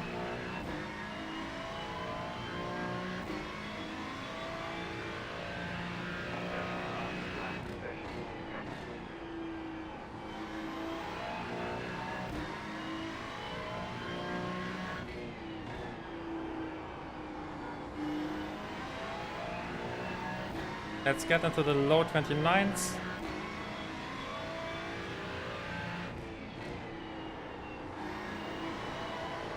They need to start the fight though. If they just drive behind each other, then they can finish the race that way.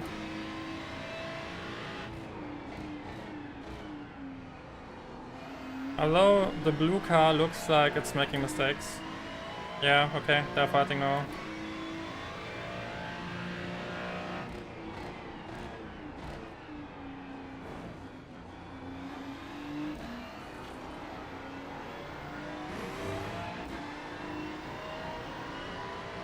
Alright, now we got the target, because we already saw that the blue car is making mistakes.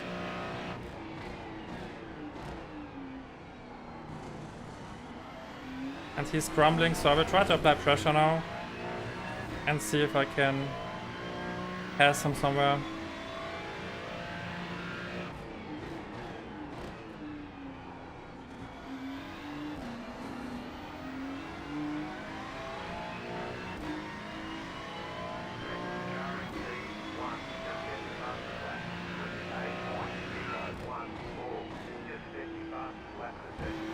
Yeah, he's all over the place.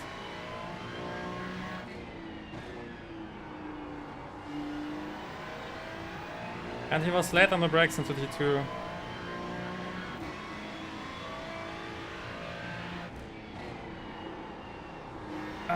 Missed the apex here, but he got the gap, it's fine.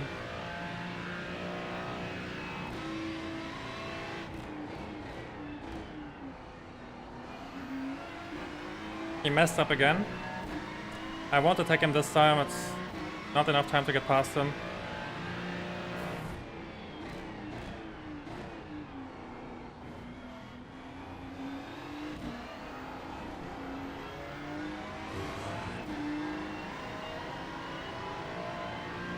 It's so rough to follow a car through the chicane there.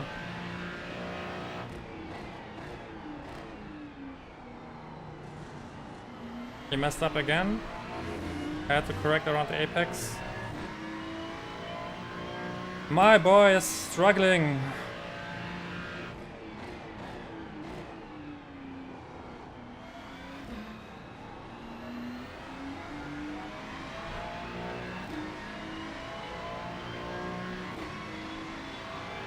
I'm faking right now.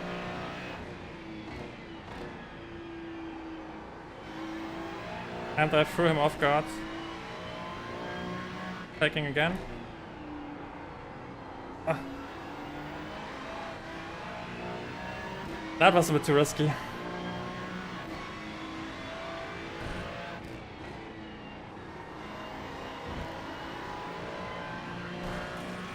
Okay, now we need to get past because Adam is pushing.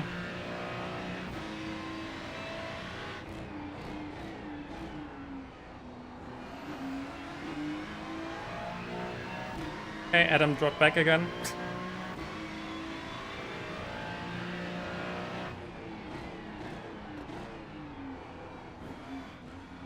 That's a slowdown. Oh, it's not a slowdown. Oh, someone's going into the grass. Crazy.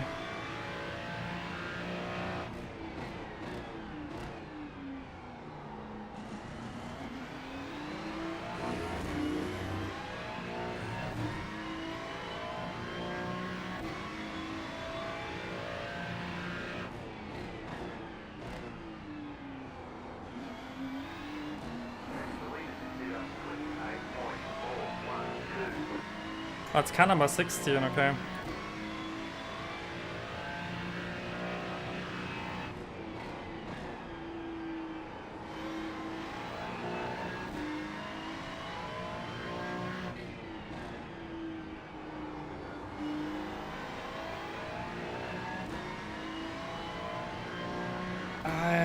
For some reason I don't want to have them around me. That's why I'm feeling a bit hesitant.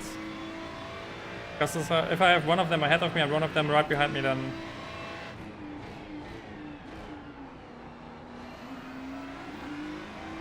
I have no control over my situation.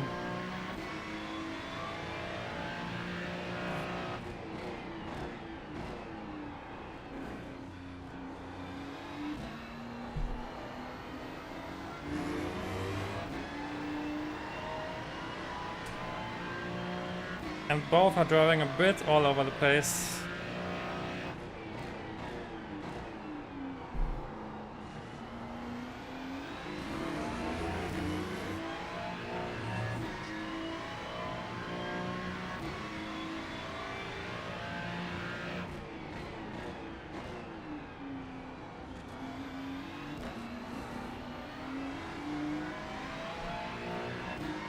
Okay, lap number 8, we have 8, 9, 10, 11, 4 laps to go.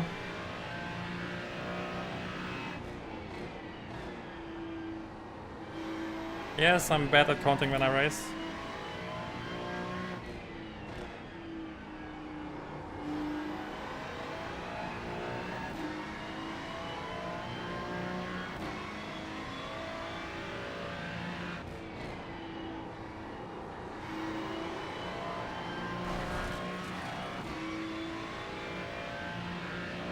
That looks a bit dicey.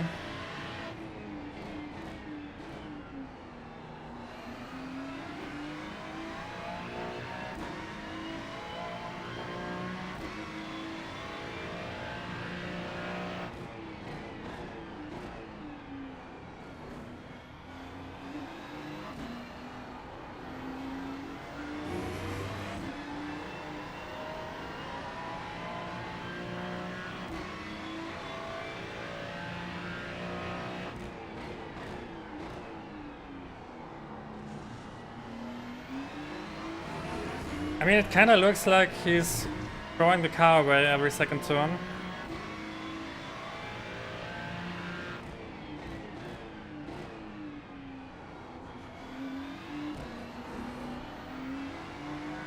He had a bad exit again.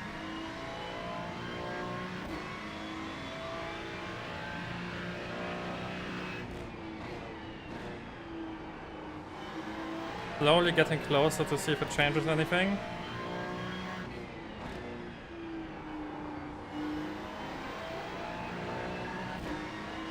Because I feel like when I attack him, he will defend with his life. So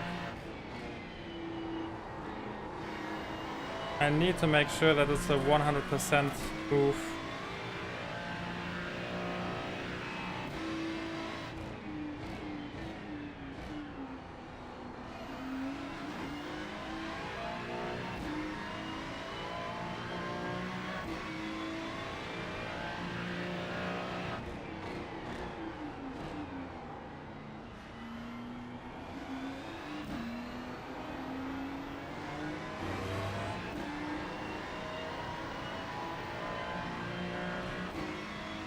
He's slowing down a lot into the chicane.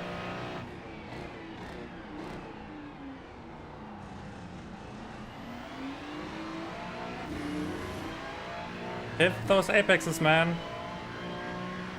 There's a traffic jam behind me.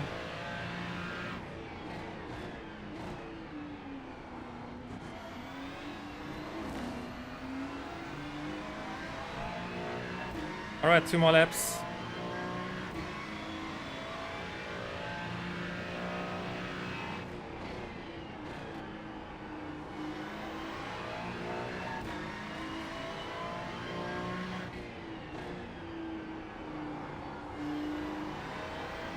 There's the mistake I was waiting for.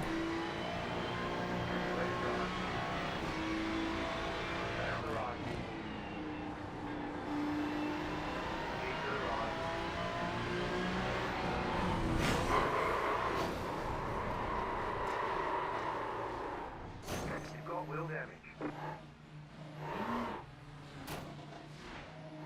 Looks like your car is towed. What did I say? Press and hold the reset button and we'll come and get you. I mean, I said it, right? Closing on. The gap is I said it several times. 4 seconds.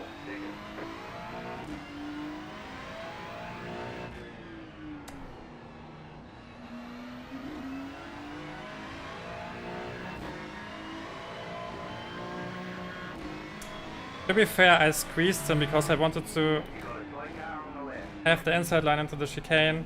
So my mistake was to believe that he backs out of it, because I had more speed.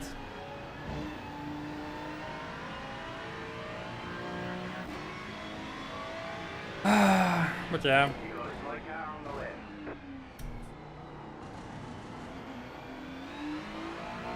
I said it myself. I said it all the time. The gap is 5.6 seconds.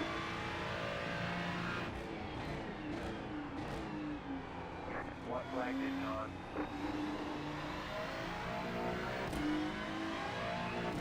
I don't know, but I have to go for that move. You know, he makes a mistake, I have to go too wide. If I stay out of it, then the guy behind me will attack me. We'll check the replay. I think I squeezed him.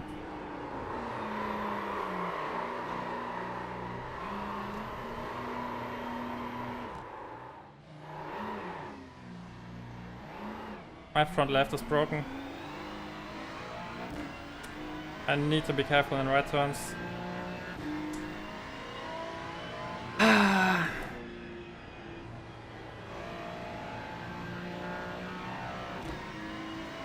I will check the chat after the race because I need to be careful now and the car wants to spin.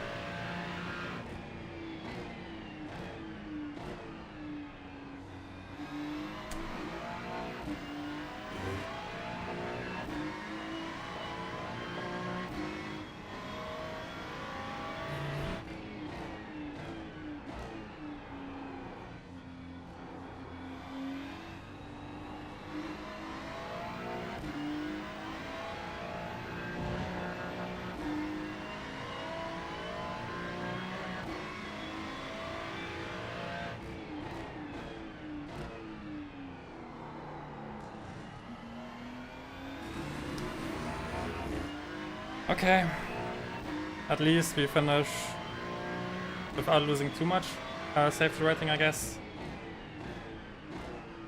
But yeah, I should have been more careful. Oh, it's a bit... I feel a bit annoyed because I knew it. I said it the whole race. Everything that I was calling out was happening. And they still took a bad decision, I think.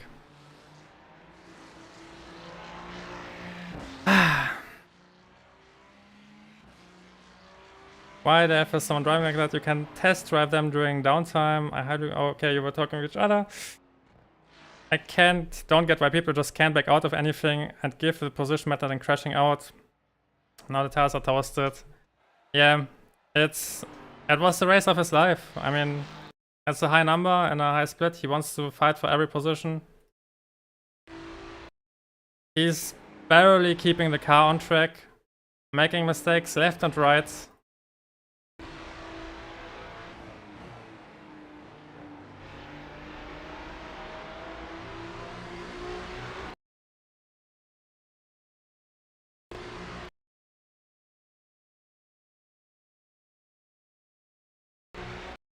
I even feel like the curb kind of bounced him back into me.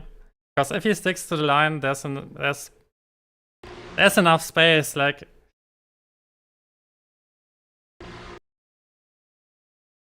Yeah, but he doesn't have a move. I squeezed him a bit too much there. And he's bouncing back from the curb. He's not holding the left side. And then he's bouncing back into me. And then it's...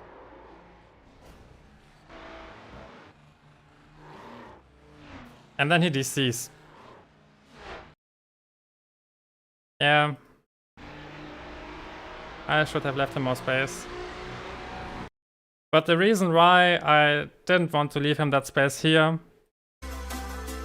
is because I said he will fight for his life and he will dive bomb me into the next chicane. I knew it. And you can't do that. Like, I mean, you can, but you have no space on the inside. It's not a move.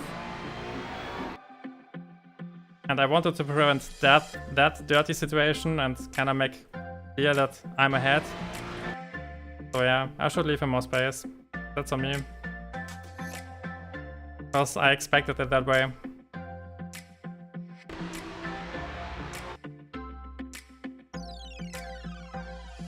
Kinda looks like he has enough space, but I misjudged it a bit.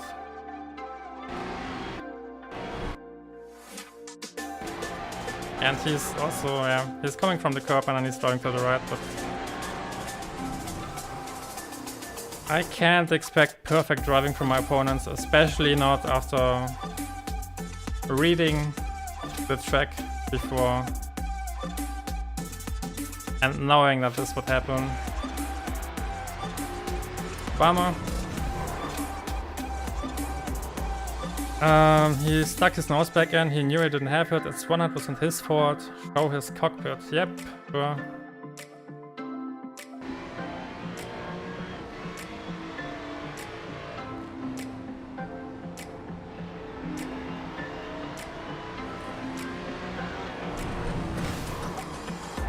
Yeah, it's aggressive racing.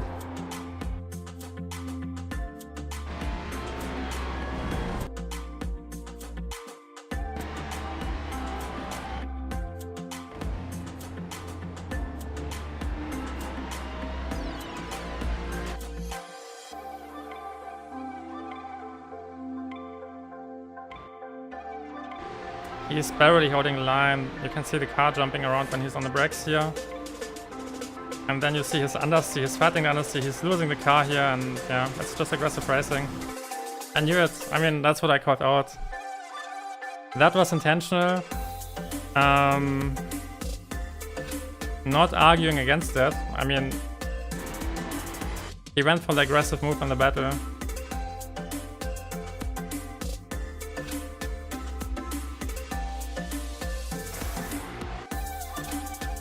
And you need to keep in mind that I'm ahead right now, but his idea or his thought process is that I'm on the inside line.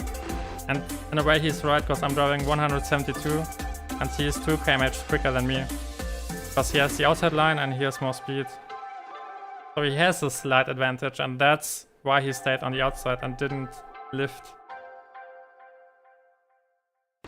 Because I think if he would made a bigger mistake around here, then he would probably back out, but he didn't, and then the curb bounced him into me, and he didn't stick to the line. But to be fair, it didn't leave him that much space for errors, and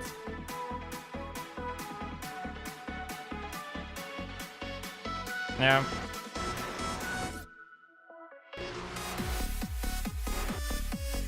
You know, when I look at the way he's bouncing back onto the track, then even if I leave him a bit more space, then I still think he will crash into me, but we don't know that.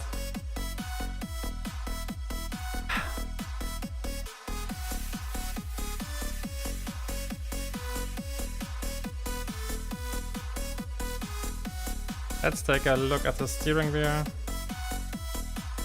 I need to reload for it to load. Yeah, we don't see a steering wheel. Maybe in the replay.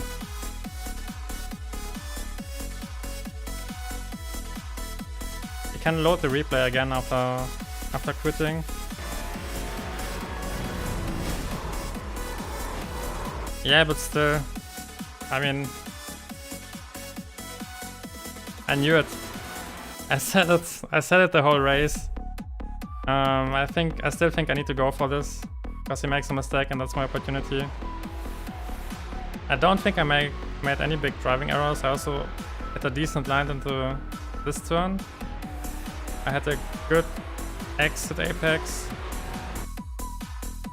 And then I just need to pull a bit further to the right. It's still a sticky situation because he will dive bomb me into the next one, so I don't know what would happen afterwards, but I can handle this one a bit better.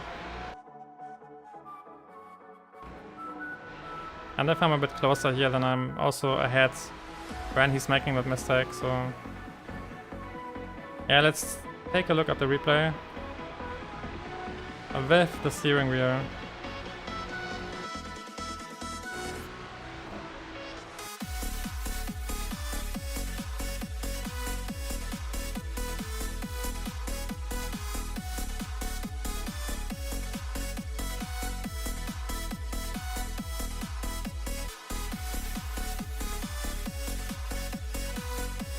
He should have tucked back and behind you, the spot was lost.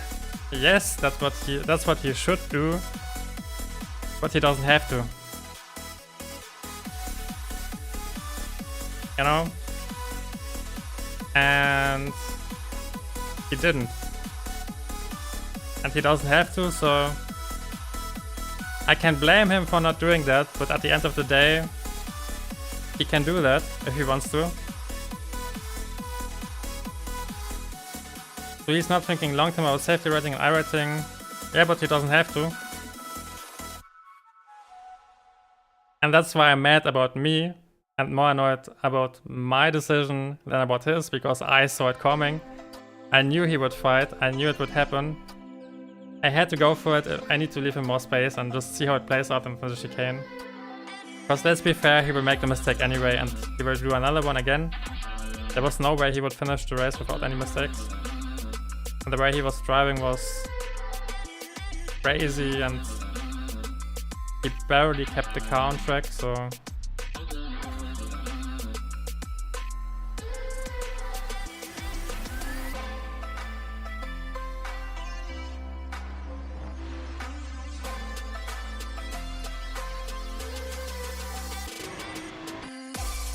Wait, why? Oh, there's the wheel, okay.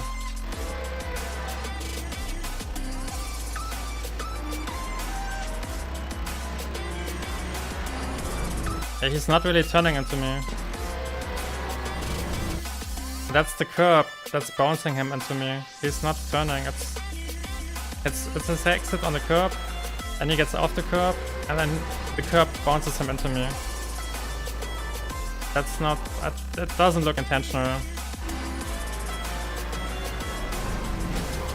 I'm just making it way too tight for him and way too difficult. And when I know that I'm racing a driver who is making mistakes turn after turn, then I need to leave him more space.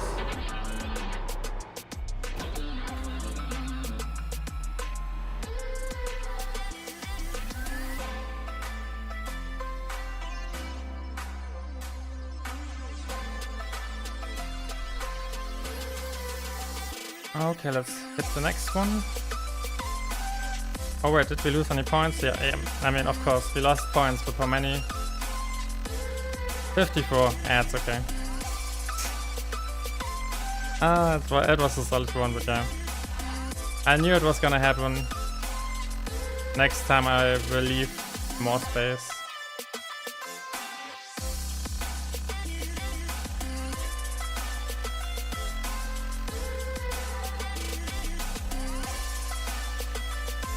No, you have to go for that or you're not racing, yeah. That's the unfortunate thing about that situation.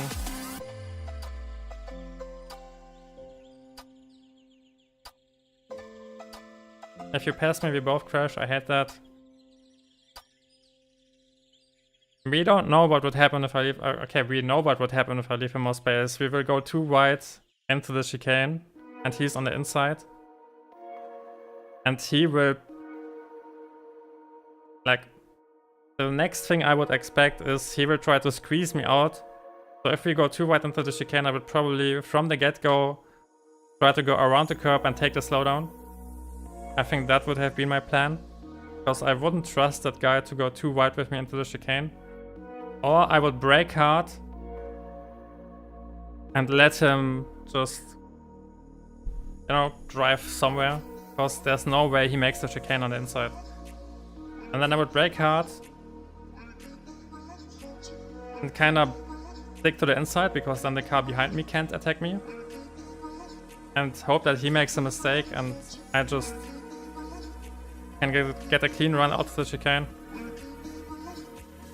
But it's a tough move, because if you brake too early, then the guy on the inside knows that you are just taking.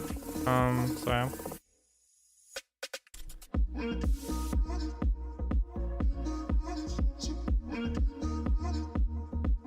At this level he should know better, maybe petty, but I would protest. I don't know, if maybe if he has warnings, you don't know what happens before, then he might get a ban for it. But without like 10 warnings, I don't see it happen.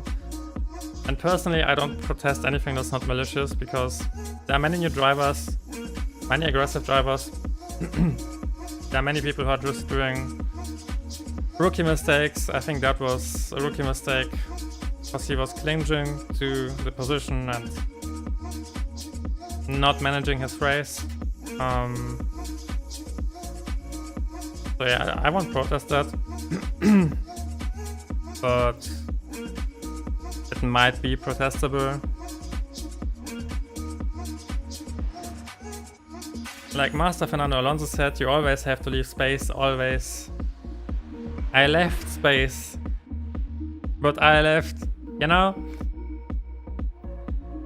I can't turn off my experience. And even if I don't drive that car for that long, and you see me driving the MX-5, then I'm always right at the edge. I know the dimensions of the car, and I left him exactly one car width of space on the left. But that's too tight.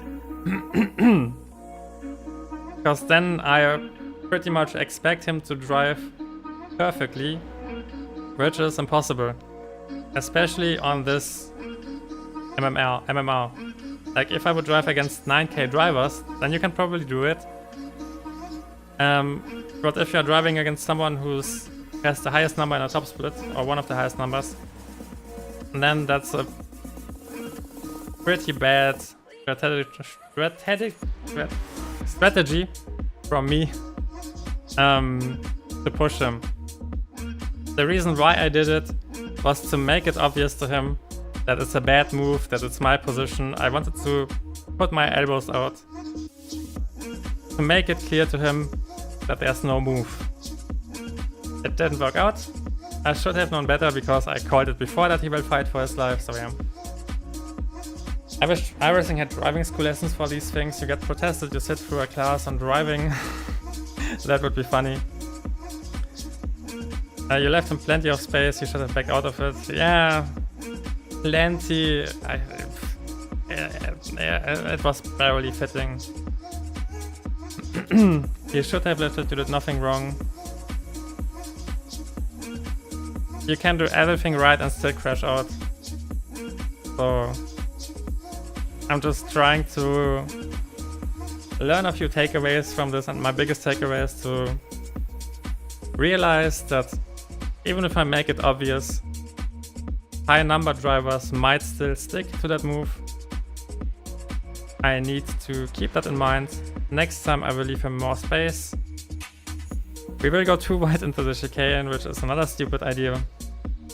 But I will have to go with it. And then I will probably brake earlier. Force a drag race, brake earlier and let him make a mistake. And then I will either go wide or take the chicane when he goes wide himself. But yeah, it's a super tough spot because on the other hand you need to realize that he had nothing to lose.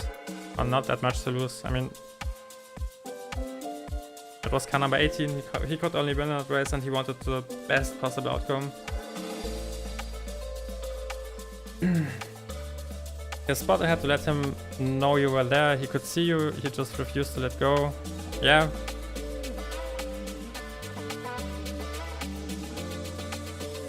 The main reason I think I won't drive the Ferrari challenge anymore are people like him. You have those people in every series. And you have those people until you drive a certain pace. That's what I said yesterday before my last race, and the last race from yesterday was the best example for this. If I finish at 28 in a quali, then I won't race those people. I will be in front of them and I will finish a solid race. I will never fight them because they don't have the pace to follow me over the course of 10 laps or 11 laps.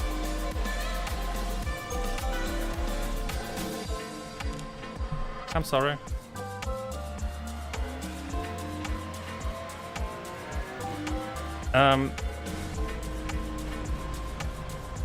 They won't be able to follow me. I'm more consistent. I have more pace. And then I won't race them. And then I will net my points. And I will be a happy guy enjoying my evening. But if I drive for 29 and I get placed in the middle of this pack, then it's difficult. So the answer there is that you have those people in every race and you just need to be the quicker driver. And if you check the last race from yesterday, where I was the leading car after all the guys who were driving 28.5s, there wasn't a single incident ahead of me. There were like 5 or 6 cars ahead of me and not a single one crashed because they know how to drive. That's only this weird spot which you need to dodge in your races, and unfortunately, since this track is very technical, it's sometimes difficult to get ahead of the pack. If I would be more used to the car, then I would be more consistent and finish those 28s in the quali, but I'm not right now, and that's why I'm having those ups and downs. So yeah, it's okay. What were the impacts on his iRating? We can check it. I don't think it was that big of an impact. Yeah, the dirty drivers wear you down. I'm still trying to be patient with them, but sometimes I still lose my temper. Maybe it helps to realize that it's just a race and you probably won't see them again.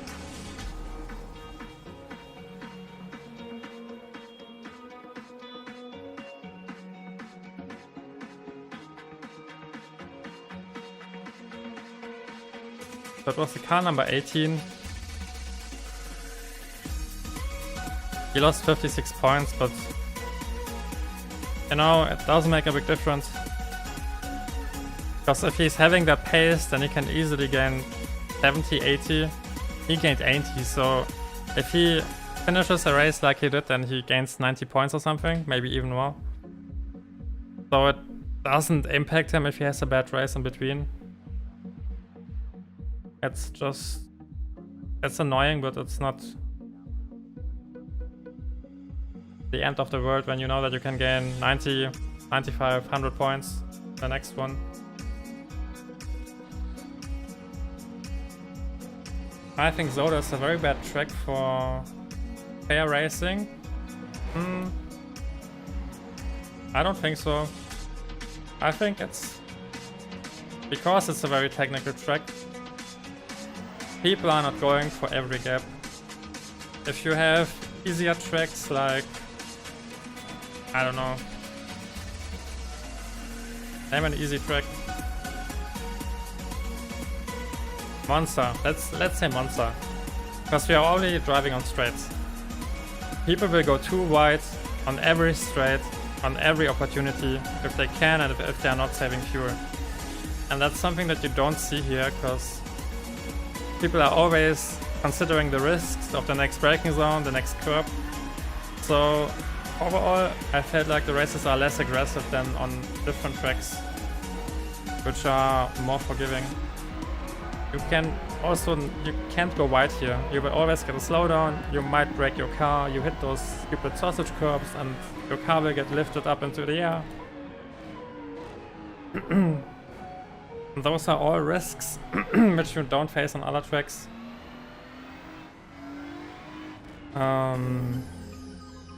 That's why I felt like this track is pretty fair.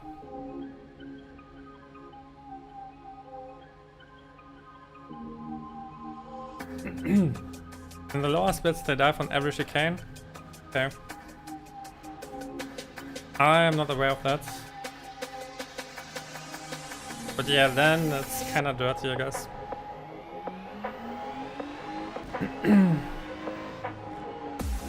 Have a nice race. I have to drive a few laps on Nords again to get faster. Thanks, and thanks for tuning in.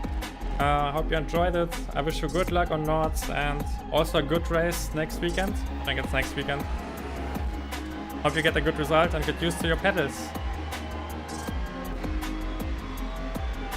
We have 5 minutes left here, so I will try to reset, take it off, and focus on hitting a 28 in the next quali, because I think that's the biggest deal. Second chicane is the worst. They dive over the sausages and use the bump stop. Okay, yeah, that sounds dirty. I had that happening once to me, but that was also because I left the door open. Since then, I'm always saying it in the first lap. I'm always trying to close the door in the first lap and stick a bit further to the left. Because I know I won't lose any time. There's a traffic jam ahead of me, so I can always make that time up on the brakes. And then I just get to the right when I know that the car behind me isn't attacking anymore. So you can force people to the outside there. But yeah.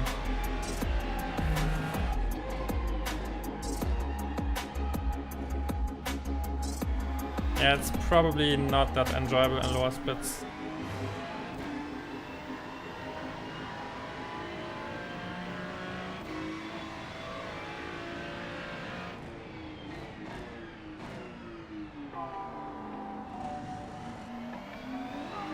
My biggest weakness, other than pace, is my blind spot on the right rear. You mean when there are people fighting around you?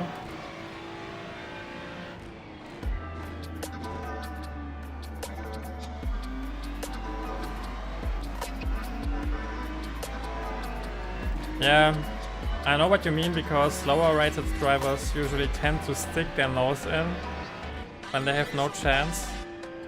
That's probably what you're referring to, right? And then you are not really sure if you can turn in, because you don't know if they will spin you or not.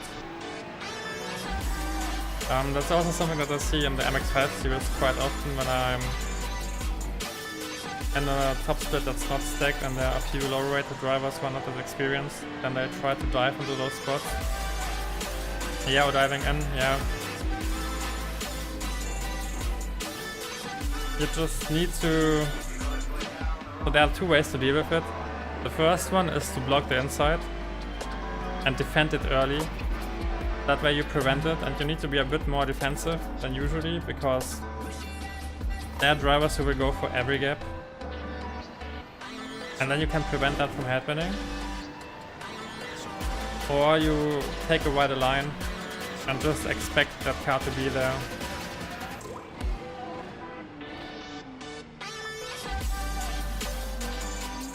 It's kind of similar to my situation from the last race. I know I'm the better driver, I know I should convert my position there. But I need to be smarter about the situation, and I need to be more aware than I was. And then it justifies a rating gain for me. And if I don't show that awareness, even against lower rated drivers who are making mistakes, and even if they are doing stupid things, I still need to take that into account, and only then I really deserve to be higher rated. So that's how I see it. Because at the end of the day, you are the better driver, you are the quicker driver. If you don't roll the dice on that one situation, then you will always long-term convert your pace into more points and more rating. I will try to spend a month focusing on that. Defense and space, yeah. Awareness is, I think, the key there. Maybe you should race Navarra. Because, you know, that's all Navarra is about. You are constantly fighting, there are constantly cars around you.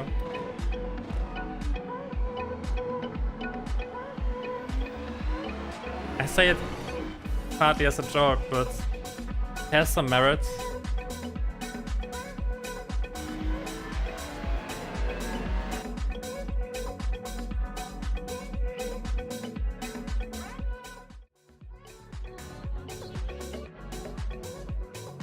Right into the event, yeah. Alright, I will be right back while it's loading. Yeah, in a minute.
Alright, what do we have over here? Car number 4, okay. Okay. I lost 50 points at the car number 4. I see.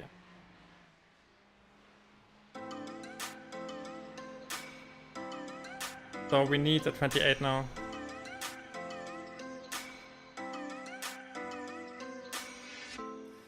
But yeah, I've emptied the tank. That should give me an advantage on weight. So maybe we can squeeze that 1 more tenth out of it. Let's go. I think I qualified with a 29.2 last time. Or was it a 0.1? I don't know. Let's go.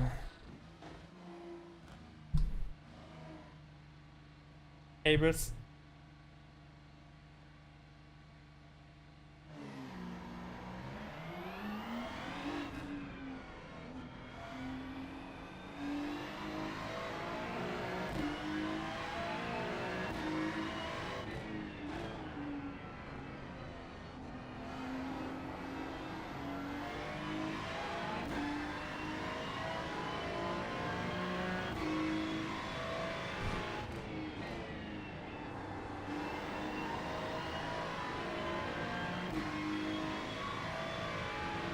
Okay, let's go.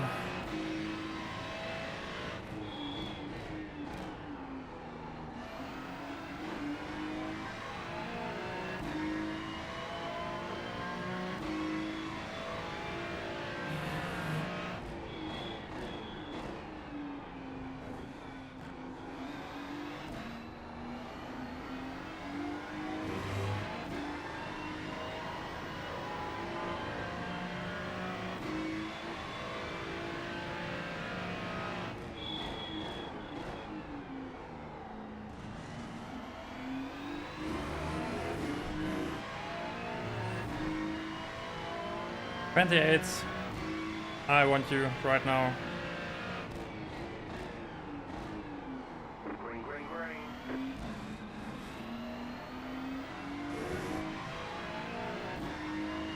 Okay, here comes your first time lap.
My cycle times are off.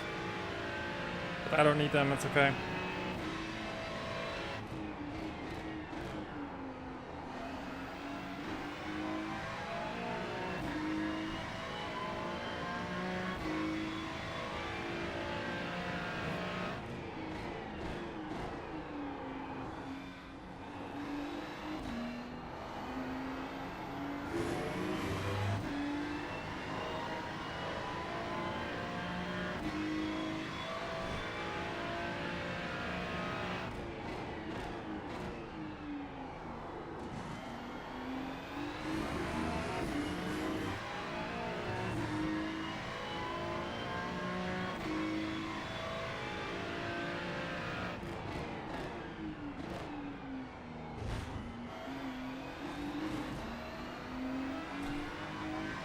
I can't get the quality to work on here. I don't know. That's 0.2. I guess that's okay, but it's not enough. And that's not what I should drive. On the other hand, I wouldn't have gained that many positions, so it's okay, I guess. Yeah, they're driving 28. I guess it's fine.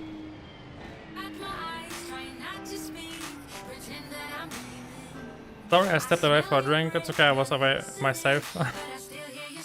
Maybe I will grind down to 0 at Navarra and then I will work my way back up. Always away. I don't think you can drop that far back, because if you don't fight at all, then you will still finish in the top 8, top 9, top 7. Hey, your title caught me off guard. What do you mean by final day? Hey James, welcome to the stream. It's my final stream of the week. I'm always streaming. This week I was streaming Tuesday, Wednesday, Thursday, and today, Friday. And next week I'm streaming Tuesday, Wednesday, Thursday, Sunday. So it's the last stream of the week for me. So that's why it's the final day on Zolder for me. Not in general, you can still drive till Monday, but yeah. For me, that's the end. After this one, I will go back to editing, get the guide out for Kayama Short and MX5 for next week, next Tuesday, and try to practice already probably for Suzuka and the GT4s. Depends. I usually start to practice on Monday.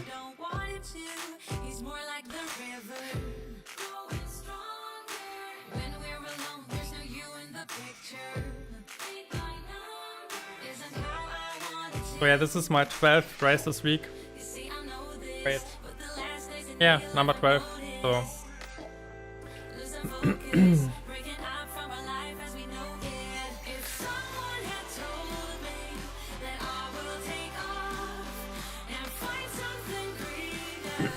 Hey Phantom.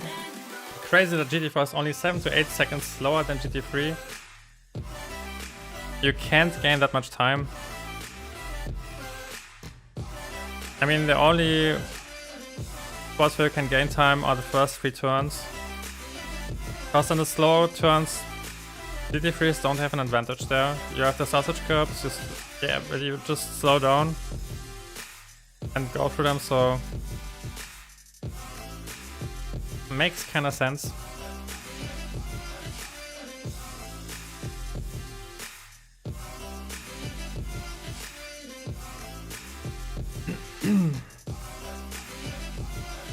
P7.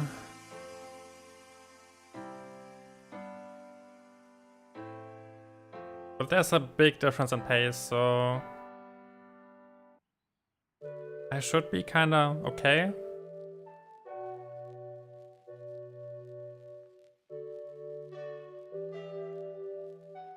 I mean, I can drive 28.8s or 7s if I hit a solid lap, but I'm not doing that. So I won't have the pace to pass them without any... If they're not doing any mistakes, then I won't pass them anyway, so I should be in a decent spot because I have about a half second of pace advantage towards the guy behind me. And there are a few high numbers below me, so... Should be decent, should be okay. I will just try to finish and take it like the first race. Don't over push it, just vibe around. Good luck, thanks.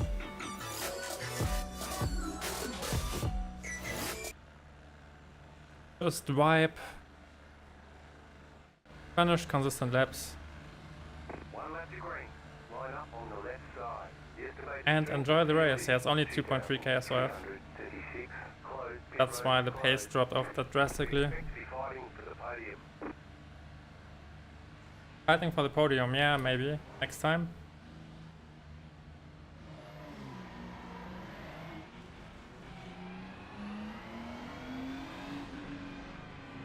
What's going on the right?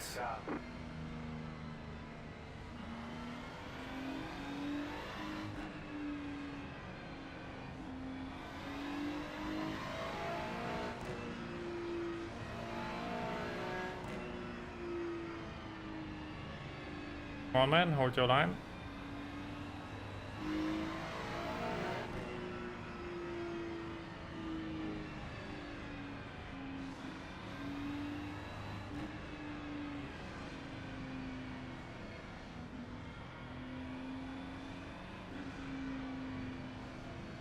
Got a full reset. New race. New drivers around me. Let's try to keep our position. If something happens ahead of us, maybe we can finish in top 5. But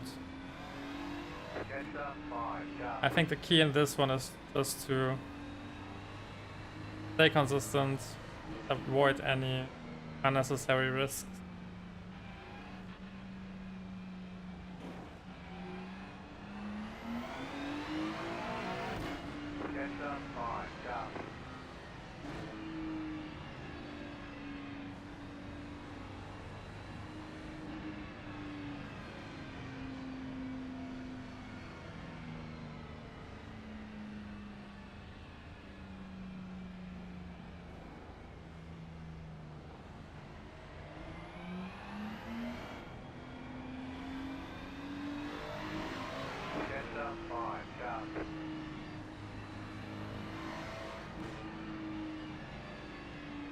Guys? Can I? Okay, thank you. Oh, okay.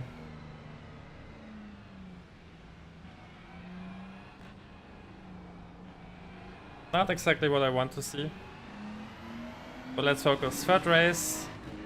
3.304k SOF. Inside line. Let's go.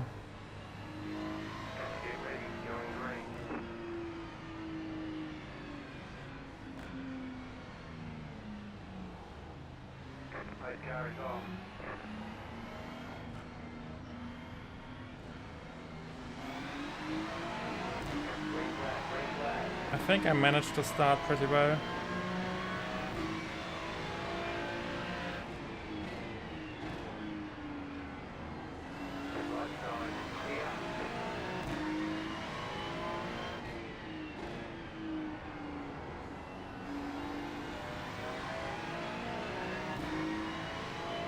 That was a good start.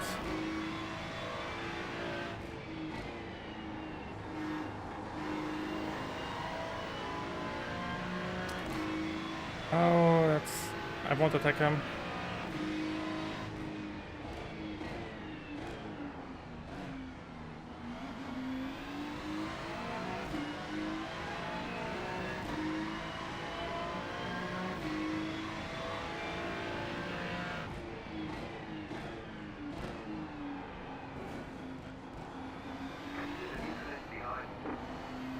Close the door there, cause he was eyeing it.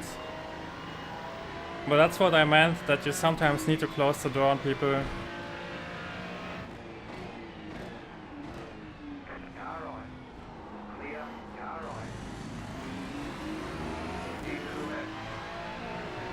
Yo, man. The fuck is that?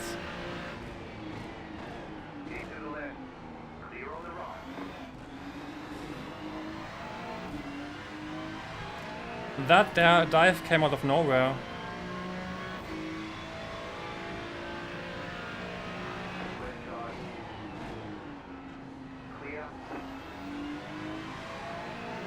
Yeah, go ahead. I don't want to have him behind me. It's a high number car. That was a pretty stupid dive. I've learned my lesson from the last one. We will try to follow him, keep the pressure up, and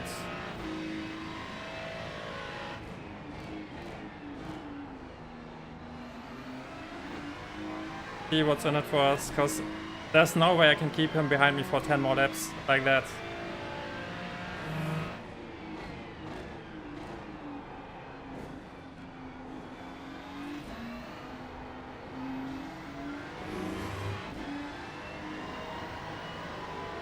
If I defend it, then we will lose the guys that are driving ahead of us and there will be a traffic jam behind me. That's why I often don't like it to fight in the early stages of a race.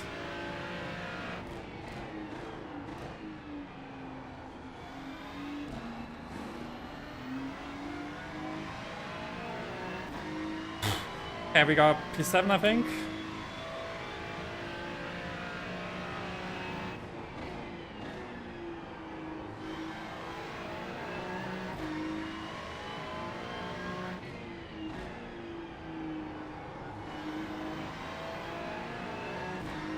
Guys behind us are going too wide, so we will get a gap.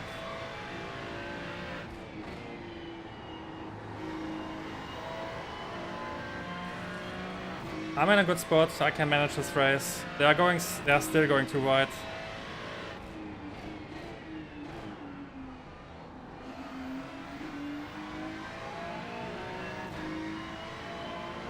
Nobody crashed.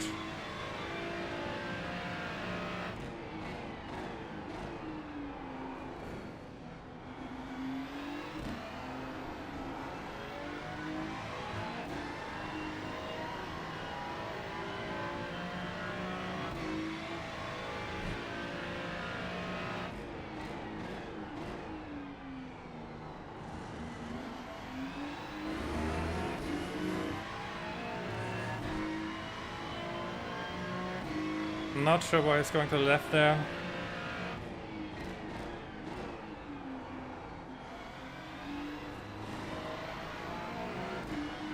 I always get worried when drivers are driving like this, because it feels like they are not fully focused on racing.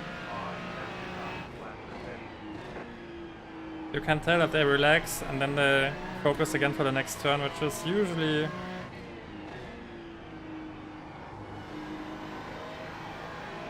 a bad sign, because when you attack them on the straight, they might miss you.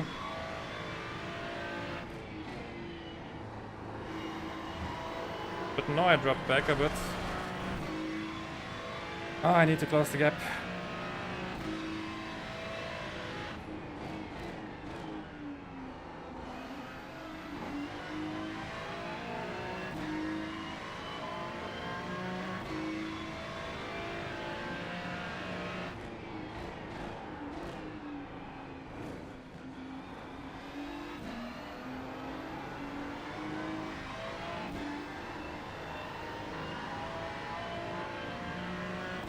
Yeah, he found this rhythm, and I can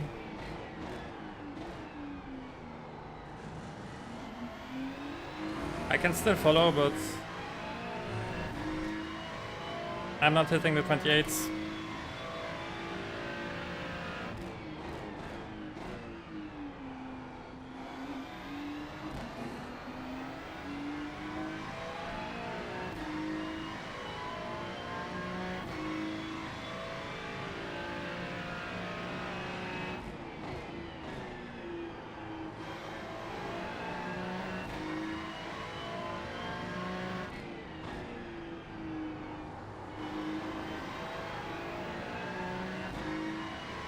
I should have more stamina in the tank.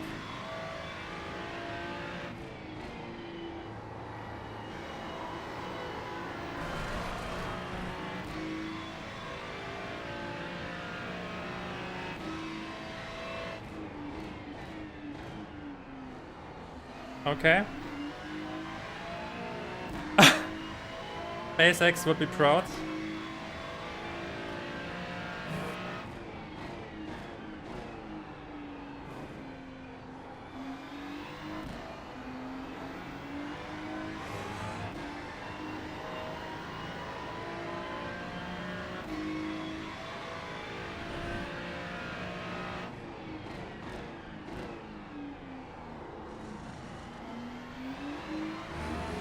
I closed the gap, got the gap to the car behind.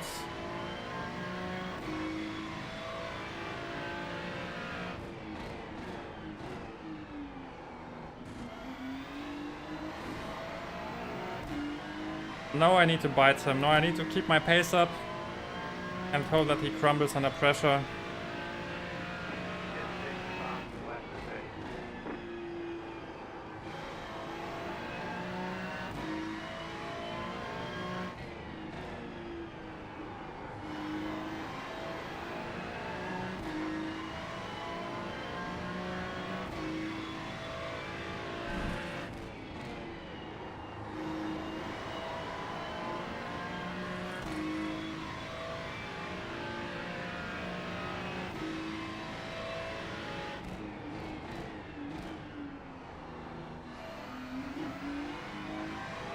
Not the best apex, but we are still close.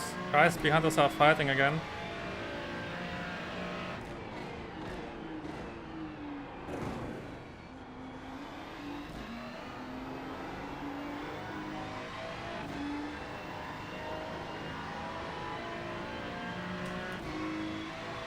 Didn't hit a good exit there.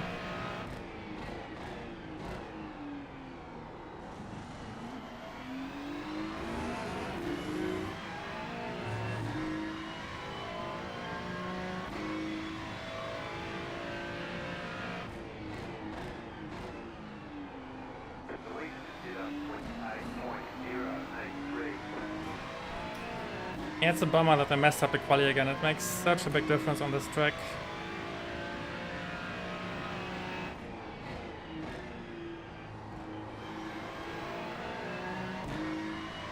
They're driving low 29s.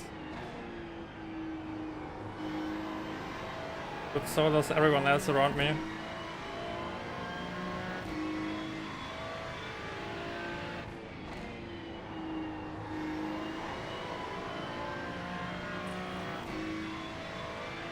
Someone died behind us, right?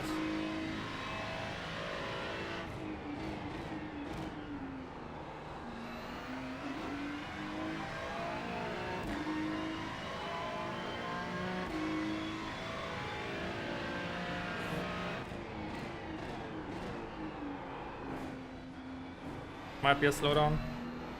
No, it's not, okay. Not a single slowdown today, yet. It can still change.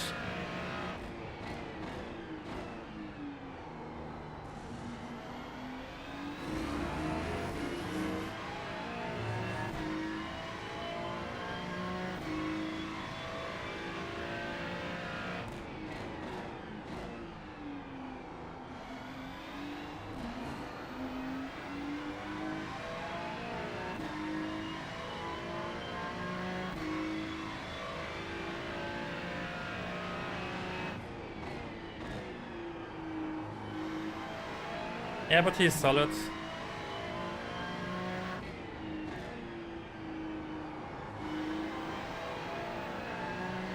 Even if I push now, I don't have the pace to pass him. And compared to the last driver in the last race, he's also not making any big mistakes. So he's still in a good mental state.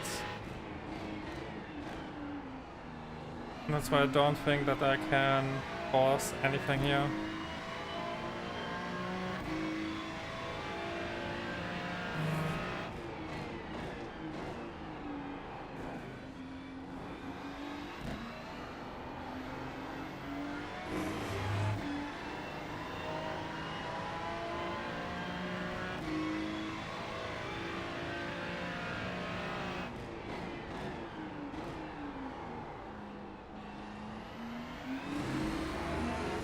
First time I missed the braking point here.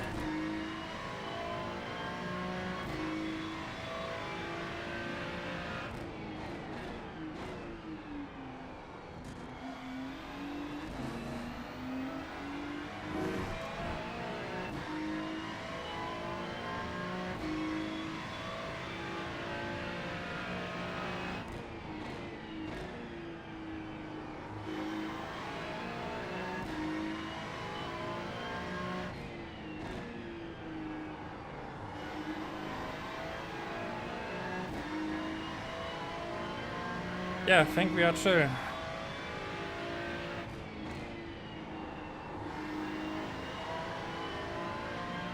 Not sure if I can gain any points on P7.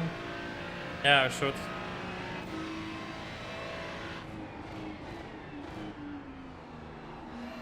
It's not like I'm the number one car.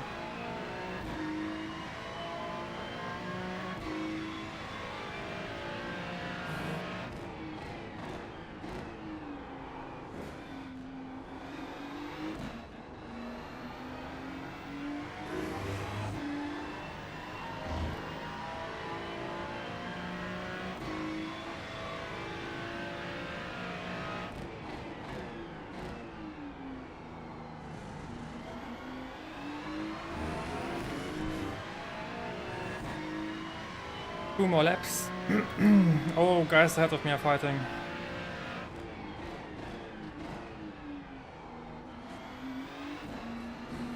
I need to stay sharp, just in case one of them might drop back.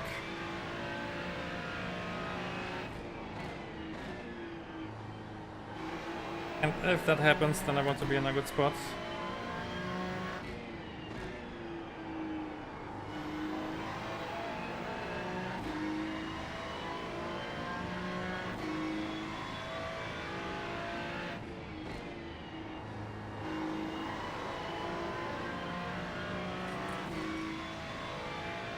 Yep, they're going too wide into the chicane.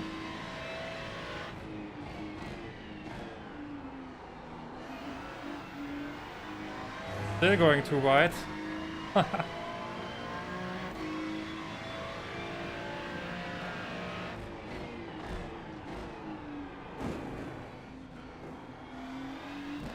One of them dropped back, but we are too far away. There we have one more lap and it's not over. The white car will surely attack. If it gets a chance. I drove only at 130, yeah.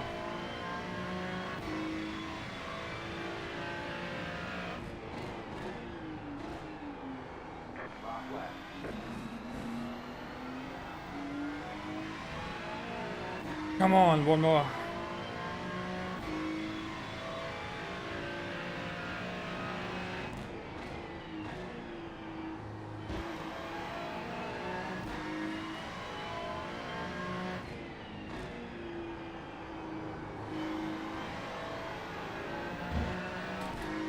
Bad exit here, but again, I'm just driving for the dream right now. Because realistically it's over.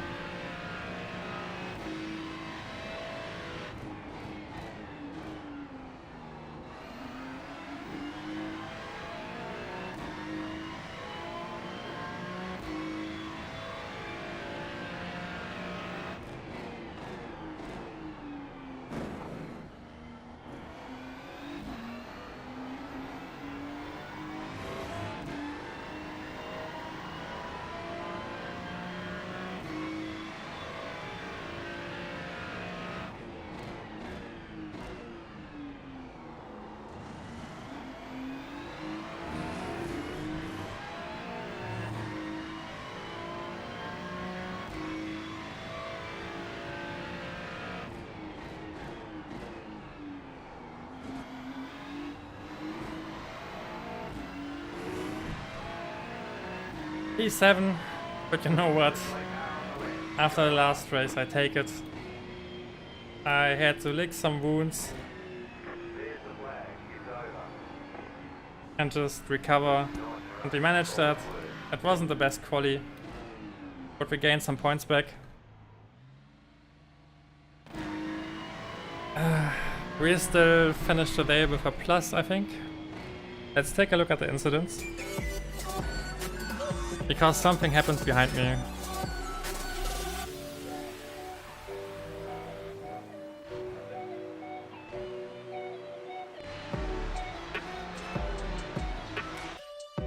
Oh, it were those two guys who were both hyper aggressive in the warm-up lap. Oh, this looks ridiculous.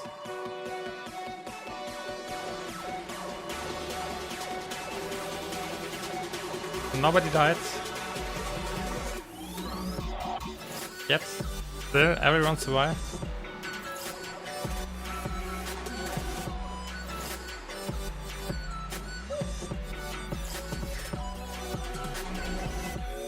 Oh, that's crazy. Let's take a look at the dive. Yeah, man.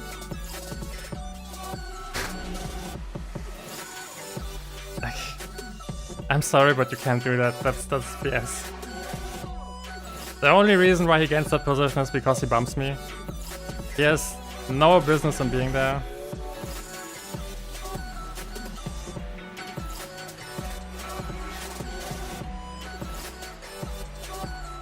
Wait, was it actually... Oh, it wasn't.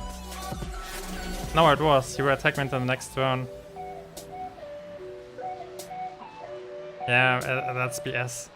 Because he's still capitalizing on what he did previously.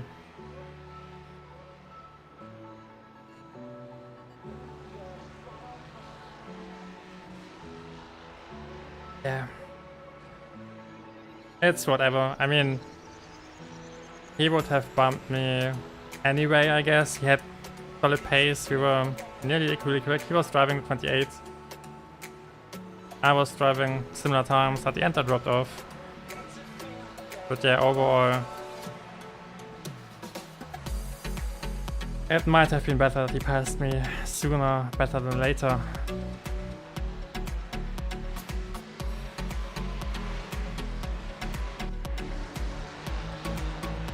That's not...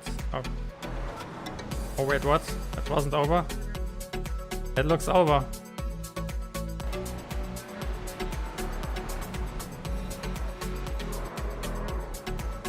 Yeah, that was intentional. He's not even braking. That's intentional. That's something that I would report if I would be the yellow car. I mean, he's reporting it probably anyway. But that's intentional. And then he... No, he doesn't DQ.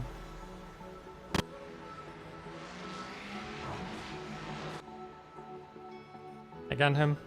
He's blinking. There weren't that many crashes in this race. Probably because the split wasn't that tight. Now we have... Oh... Yeah, he crashed out. And he crosses the track.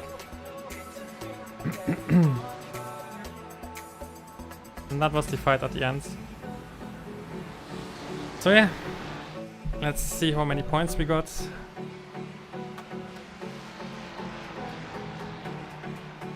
Well, they won't keep fighting.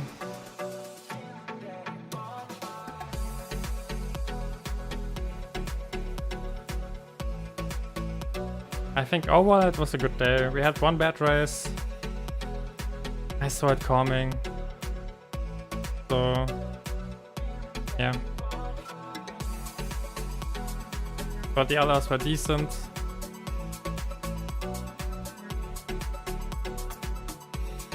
$91 points. Last 11, yeah. Got safety rating back. Would have loved to finish today above 3k, but this track is really tough and was tough to convert the pace. I'm super happy because I didn't race this track and car combination at all. I didn't race this car at all before this week, so I'm happy about the progress. On tracks like Spa or any track that I know, I could have converted this into a lot of points, so I'm looking happy towards the next weeks and towards the future. Next week will be a bit tricky because it's Suzuka and I don't know it. Also don't know the GT4s anymore. So we might need to... It will be a practice experience again, something like this. Not sure what to expect there from the multi-class races. But I'm still looking forward to it because Suzuka is a fun track. And then we will be on Spa, and that will be the week which I'm looking forward to because Spa was always my track. I learned this car now, so it should be fun. It should be fun. Thanks for being here tonight. I hope you enjoyed it on Twitch and on YouTube. Don't forget to smash the like button on YouTube for the algorithm. I haven't done a lap on Suzuka before. Me neither. I never drove Suzuka. I don't even own it right now, I think.